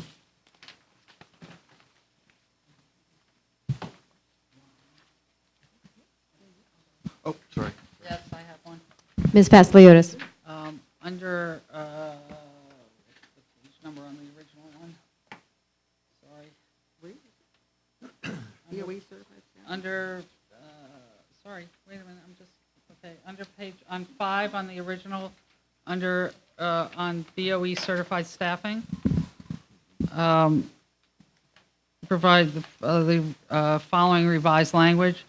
The BOE salary budget is based on forecasted fiscal year budget staffing, so we're adding the word forecasted fiscal year budget staffing. Changes in certified staff levels for the fiscal year 21 budget would be based on the enrollment forecast, comma, and should include analysis of how the reduction of 56 students to 9,057 as reported to the state in October fiscal year 20 should be converted to BOE savings in both fiscal year 20 and fiscal year 21. Is there a second? I'll second that. A motion by Ms. Vasiliotis, seconded by Ms. Tarkington. Ms. Vasiliotis, would you like to explain your motion? Sure. In looking at the reporting to the state as far as enrollment, it's noted that there will be a reduction in enrollment in fiscal year 20, at least projected, and also actual. That should be converted to obvious savings by the BOE in some manner, or at least analyzed, as to how that could be converted to BOE savings. And if they find that there aren't savings to be generated, at least we should have an explanation as to why that would not occur. Mr. Raymer. Well, you could have 56 less students, and depending on what schools they're in and what their ages are, et cetera, you might actually require more staff. A reduction of 56 students doesn't necessarily produce a savings. By the way, I could have 56 more students, and I might be able to have a reduction in staff, depending again on what their ages are, which schools they turned up at, et cetera. So I'm not sure that that works. And secondly, you carry it over, you make an assumption of a change in headcount in 1 year necessarily is going to produce a savings in a different year. You also apply it towards fiscal year 21. So I'm not sure that any of that quite works. It doesn't work for me anyway, and I won't be able to support it. I have no objection to the forecasted piece on the first line, but it's all one motion. I have to sort of accept the whole or none of it, and I just don't think your analysis there is factually correct. Further discussion on Ms. Vasiliotis' motion. Mr. Turner. Thank you, Madam Chairman. So I want to talk about the timing. Well, first of all, the motion. I think the intent is good, and it would be a good management practice to have the BOE do this. My concern is on timing, which is the only reason I voted against the last motion. When I think about some of these departments right now, the BOE at the top is understaffed in some very, very important positions. Nathaniel Witherall is understaffed in very, very important decisions, or the turnover has been very, very significant in top positions and in governance there. And there are other areas in town. You know, we don't have a contracts negotiator right now and so forth. I'm concerned holistically about the risk profile of the town right now. It's up. When you have turnover or vacancies or both like we've had across the enterprise, we have to be very careful about the message that we send during budget season as to how deeply we're going to get into their operations, at least now. And I think that's one of my points is that the timing of this level of detail at this point, I think is a little off. I like the intent, again, on the previous motion and on this motion, but I think it's a matter of timing. I think it is also a matter of capacity in some of these areas. The previous Nathaniel Witherall motion, again, I loved it, but the capacity there and what's going on, they just can't get to it. The capacity now at BOE to ask them to do this, I don't think they can get to it. I would much rather see us take the approach that during the budget hearing process, as we know, we always have the opportunity to ask them to come back with information. That's a solid 90 or 120 days away. I assure you they need that time right now, and we can do a deeper dive during the budget hearing process and as a follow-up. So I just want to share, therefore, I would point out to my colleagues that we have to be mindful of what is realistically going on in these departments. I think we would all agree in concept we need to be doing these kinds of things, but today, right now, in budget guidelines, I'm just not seeing it. So I share that for whatever that may be worth, Madam Chairman. Thank you. Further comments on this motion? Mr. Mason? It's, it's funny, everything's a big circle. When guidelines first began, and we were starting to talk about budgets and the impact multi-year and labor contracts, et cetera, at the time, school enrollment was rising. And it was decided by some of our predecessors. They had a number, I can't remember what the number was. Let's say it was $13,700 a student just in the operating. They didn't incorporate fixed charges. They said, look, Board of Ed, as your enrollment's going up, every student just adjust accordingly by that number. And let's not have the discussion. Just, we know, we get it, we understand. When the enrollment started going down, our predecessors forgot about that part and didn't do that. Well, I do like the forecast at 20. The Board of Ed actually, I hate to say this, they actually do give us this exactly in their budget presentation at the end of January. They actually give us the sections, how many of each sections, is that what they call it? Yeah. By school. So as much as I don't think this addition would hurt, we actually get that exact material in our budget presentation. Let me back up. We have previously always gotten that material in our budget presentation. So if this was there, it really wouldn't matter the way they used to present it, because we would know that they added 2 sections, dropped this section, or something like that. So again, just food for thought. It doesn't hurt the guidelines, but we're going to get either if it's not there either. Ms. Moriarty? The enrollment forecast, the number of sections is the key basis of their budget. They work it up from that. We're going to get that information. The difference here is changing the conversation about expectations of when student enrollment's rising versus falling. We had that big issue 2 years ago when the high school enrollment was declining, but staffing was going up, and it had to do with the way the classes were falling out, and people had a hard time understanding it. I think having this language in here, especially this way, continues that misunderstanding of how the Board of Ed budget is created. We have the opportunity to understand it and let them justify it, but I think that we need to give them the chance to do that. Further discussion? We have a motion made by Ms. Vasiliotis, seconded by Ms. Tarkington, changing the language on page 5, I believe it is, on the BOE certified staffing. I'm going to call for a name vote on that as well. Ms. Vasiliotis? Mr. Turner? No. Ms. Tarkington? Yes. Mr. Raymer? No. Ms. Crumick? No. Ms. Moriarty? No. Mr. Mason? Yes. Mr. Drake? Yes. Mr. Weisbrod? No. Ms. Hess? Mr. Deuce? And I'm also a no, and that motion has failed. 6-6.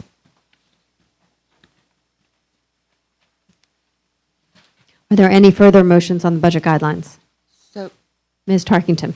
both Mr. Raymer and Ms. Moriarty indicated that they would be willing to accept the word forecasted in front of fiscal year 20. So I'd like to move that in that same section that we've just been discussing, that the word forecasted be included in the first sentence. The BOE salary budget is based on forecasted fiscal year 20 budget staffing. All right, we have a motion by Ms. Tarkington, seconded by Mr. Raymer, to add the word forecasted on that same section. Discussion on that motion. Okay. We'll call for let me just write my notes, a name vote again. Ms. Vasiliotis? Mr. Turner? Aye. Ms. Tarkington? Yes. Mr. Raymer? Ms. Crumick? Yes. Ms. Moriarty? Yes. Mr. Mason? Yes. Mr. Drake? Yes. Mr. Weisbrod? Yes. Ms. Hess? Mr. Deuce? And I'm also a yes, that item has carried, 12-0. Any further motions on the budget guidelines? Amendments first? Yeah, okay. Ms. Pasliotis? It starts at labor contract negotiation. Yes, on page, let's see, 6 of the original, under fiscal year 21 level service projection number 3 salaries, change the paragraph to read labor contract negotiations are ongoing. Model assumes no new headcount. The remainder of the 100 accounts are estimated to increase 2%. So again, labor contract negotiations are ongoing. Model assumes no new headcount. The remainder of the 100 accounts are estimated to increase 2%. And I will second that. And again, Okay, so I'm sorry, was there, so Leslie, Ms. Tarkington, do you second it? Yes. Motion by Ms. Pasliotis, seconded by Ms. Tarkington. Yes. And again, I don't think it's wise to telegraph the teacher's contract in our guidelines. I think that we have labor contract negotiations that are ongoing. I think that speaks for itself.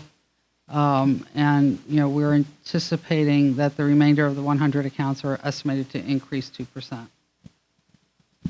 Okay, Ms. Moriarty? Yeah, just to confirm, I think that language does communicate what we need to, so I will support the motion. Further discussion on this motion? Okay. So we have a modification of item number 3 under fiscal year 21 level services projection, moved by Ms. Vasiliotis, seconded by Ms. Tarkington. Ms. Vasiliotis? Yes. Mr. Turner? Yes. Ms. Tarkington? Yes. Mr. Raymer? Yes. Ms. Crumick? Yes. Ms. Moriarty? Yes. Mr. Mason? Mr. Drake? Yes.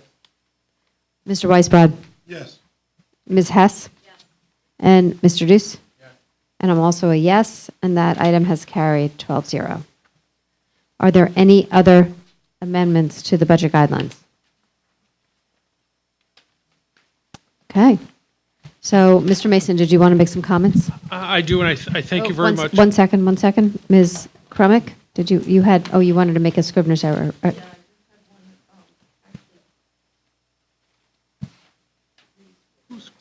Okay, 3 Scrivener errors.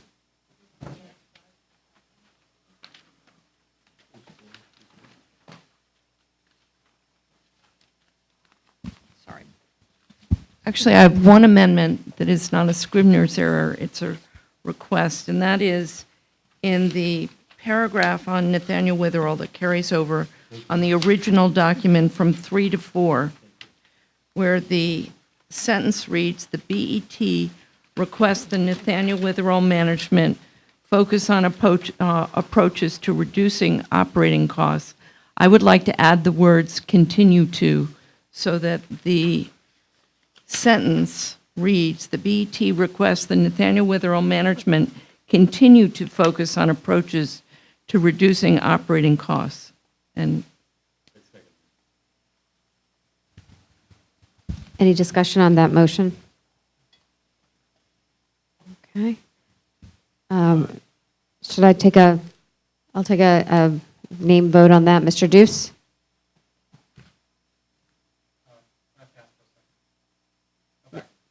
Ms. Hess? I'm sorry? You're passing also? Mr. Weisbrod? Mr. Drake? I always do what the friends do. I'll vote yes. Mr. Mason? Yes. Ms. Moriarty? Ms. Crumick? Yes. Mr. Raymer? Yes. Ms. Tarkington? Yes. Mr. Turner? No. Ms. Vasiliotis? Yes. Mr. Deuce, would you like to revisit? Now we don't need your votes, we already got enough. Yes, so I lost, Ms. Hess? And now, All right. Mr. Weisbrod? Yes. Mr. Drake? Yes.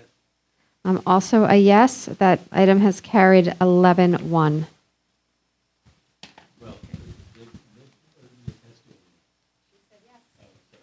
There's a lot of peer pressure. Okay, now for Scrivener errors.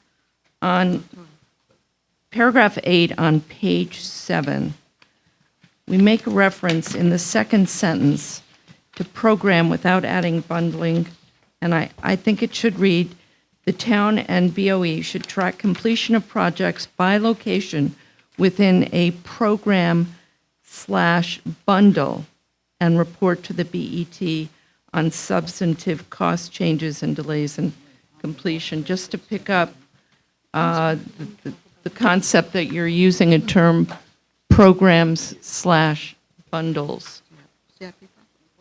I'm sorry, Okay, it's on page 7 of the original, what was in the packet. It's under paragraph 8, programs, bundling in capital plan. And I'm proposing adding the word bundle after program in the third line at the end. Within a program bundle? Pardon? Well, you're talking programs and bundles. Okay, so here's a question, because I have one other, what I think is a Scrivener error. On page 4, under healthcare expense, the last line, the sentence reads, healthcare expenses are also reflected in the town's cost of other post-employment costs. And then we have in parens, OPEB. I think we should add the word benefit to pick up on the term OPEB. After the word employment and before the word costs, I'd like to add the word benefit. Could I, Where are we? could I, So we have, do you also have a Scrivener error? well, no, if we're going to do that, I would suggest moving OPEB before costs, and the stuff in parentheses before costs, because it doesn't include costs. OPEB is other post-employment benefits. So it would be other post-employment benefits, comma, Open parentheses, paren. yeah, open paren, OPEB, close paren, costs. Okay. Mr. Deuce? We have cost twice. I don't think we need the second cost in that line. Oh, that's true, too. I think that perhaps So it's other post-employment benefits. replaced by benefits. Right, other post-employment benefits, period, taking out costs and OPEB. No, you can leave Sorry, OPEB. yes, leave OPEB, fine. Just substitute benefits for costs. Okay, so we're substituting benefits for cost, and that's Scrivener's correction, and then we're adding bundle on page 7. Any other Scrivener, or I'm going to take Ms. Crumick's motions, I'll second them. Can we just vote by aye? All in favor, say aye. Aye. Any opposed, any abstention? That item has carried. Are there any other amendments to the budget guidelines? Mr. Mason? I just wanted to point out a few things in guidelines. There was some conversations at the Budget Committee that I think are very important, and I wanted to highlight a few things about these guidelines that I think we really need to get the message out. Number one, there was some conversation about the lateness of the revisions coming in, and I would say to all of us, this document can't really be done with emails and back and forth. It needs this one-on-one, as you can see here tonight. Everybody reads something differently, so I'm glad we got through that. The other thing is, if you're going to assume the average is about 3% mill rate change, if you're going to assume that, that's about $11 million. Okay? So if we're telling people in the guidelines that we'd like to see the mill rate change somewhere between here and here, we'll average it at 3%, that's $11 million. To show you how tough this budget's going to be for the town, healthcare is going to absorb almost 6 of that, 11. Pension, 2. Risk, we don't know. Well, I'll just use a plug number of 3, all right, to be fair, right? And I think these are conversations we had at the Budget Committee, and I don't think they're out of line. And then there's probably one more on the capital side. So that just shows you, without I'll get to that. That just shows you without adding a school teacher, reducing a police officer, buying a pickup, no matter, that mill rate range is absorbed. Okay?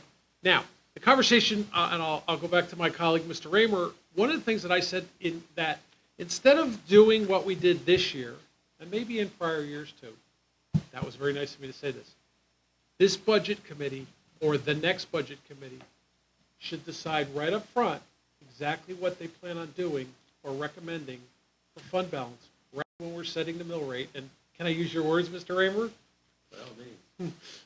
Doing what was some called a political stunt. It's not. We have a decision to make with fund balance. We should make that early on in the budget deliberations, because for the departments out there who were begging us for more money, I didn't say the schools, but we use the schools, to then say to them after the budget's all done, it goes through the RTM, how we're taking $800,000 out of the bank and we're going to reduce the mill rate, when they're sitting there trying to answer to their constituents. So we don't want to do that anymore. So let's go into this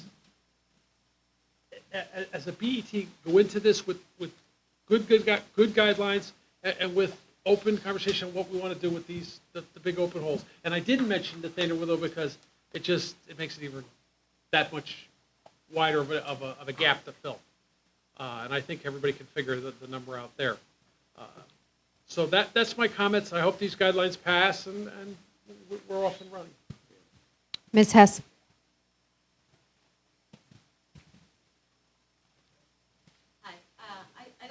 Comment, it's more a comment about the creating the budget. I don't think it warrants going in the guidelines, but something that came up in the last budget, the benefits are up dramatically year over year. So when we're looking at charging out the benefit cost to the funds, making sure that we're following through based on the head count sitting in some of those RRR accounts, et cetera, making sure we're actually allocating to them the increase in the benefit cost so that we don't have to do it as part of the budget deliberations.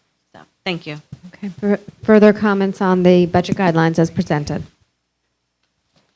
Okay, so we have the budget guidelines for fiscal year 21 as amended. I'm going to call for a name vote on that. Okay. Mr. Deuce? Yes. Ms. Hess? Yes. Mr. Weisbrod? Yes. Mr. Drake? Yes. Mr. Mason? Yes. Ms. Moriarty? Ms. Crumick? Yes. Mr. Raymer? Yes. Ms. Tarkington? Yes. Mr. Turner? Aye. Ms. Vasiliotis? Yes. And I'm also a yes. And we have a 12-0 vote on our budget guidelines. There you go. Let the record reflect. All right, the next item on our agenda is the chair's report, which I'm going to skip tonight in the interest of time. And then we have the item 13, approval of the BET meeting minutes. Madam Chair, I'd like to make a motion that minutes be postponed till our next meeting. I'll second that. Other changes? Yes. Okay. Other change. Okay. There's a motion to postpone the minutes made by Mr. Mason, seconded by Ms. Tarkington. All in favor? Aye. All right. All right. Any objection?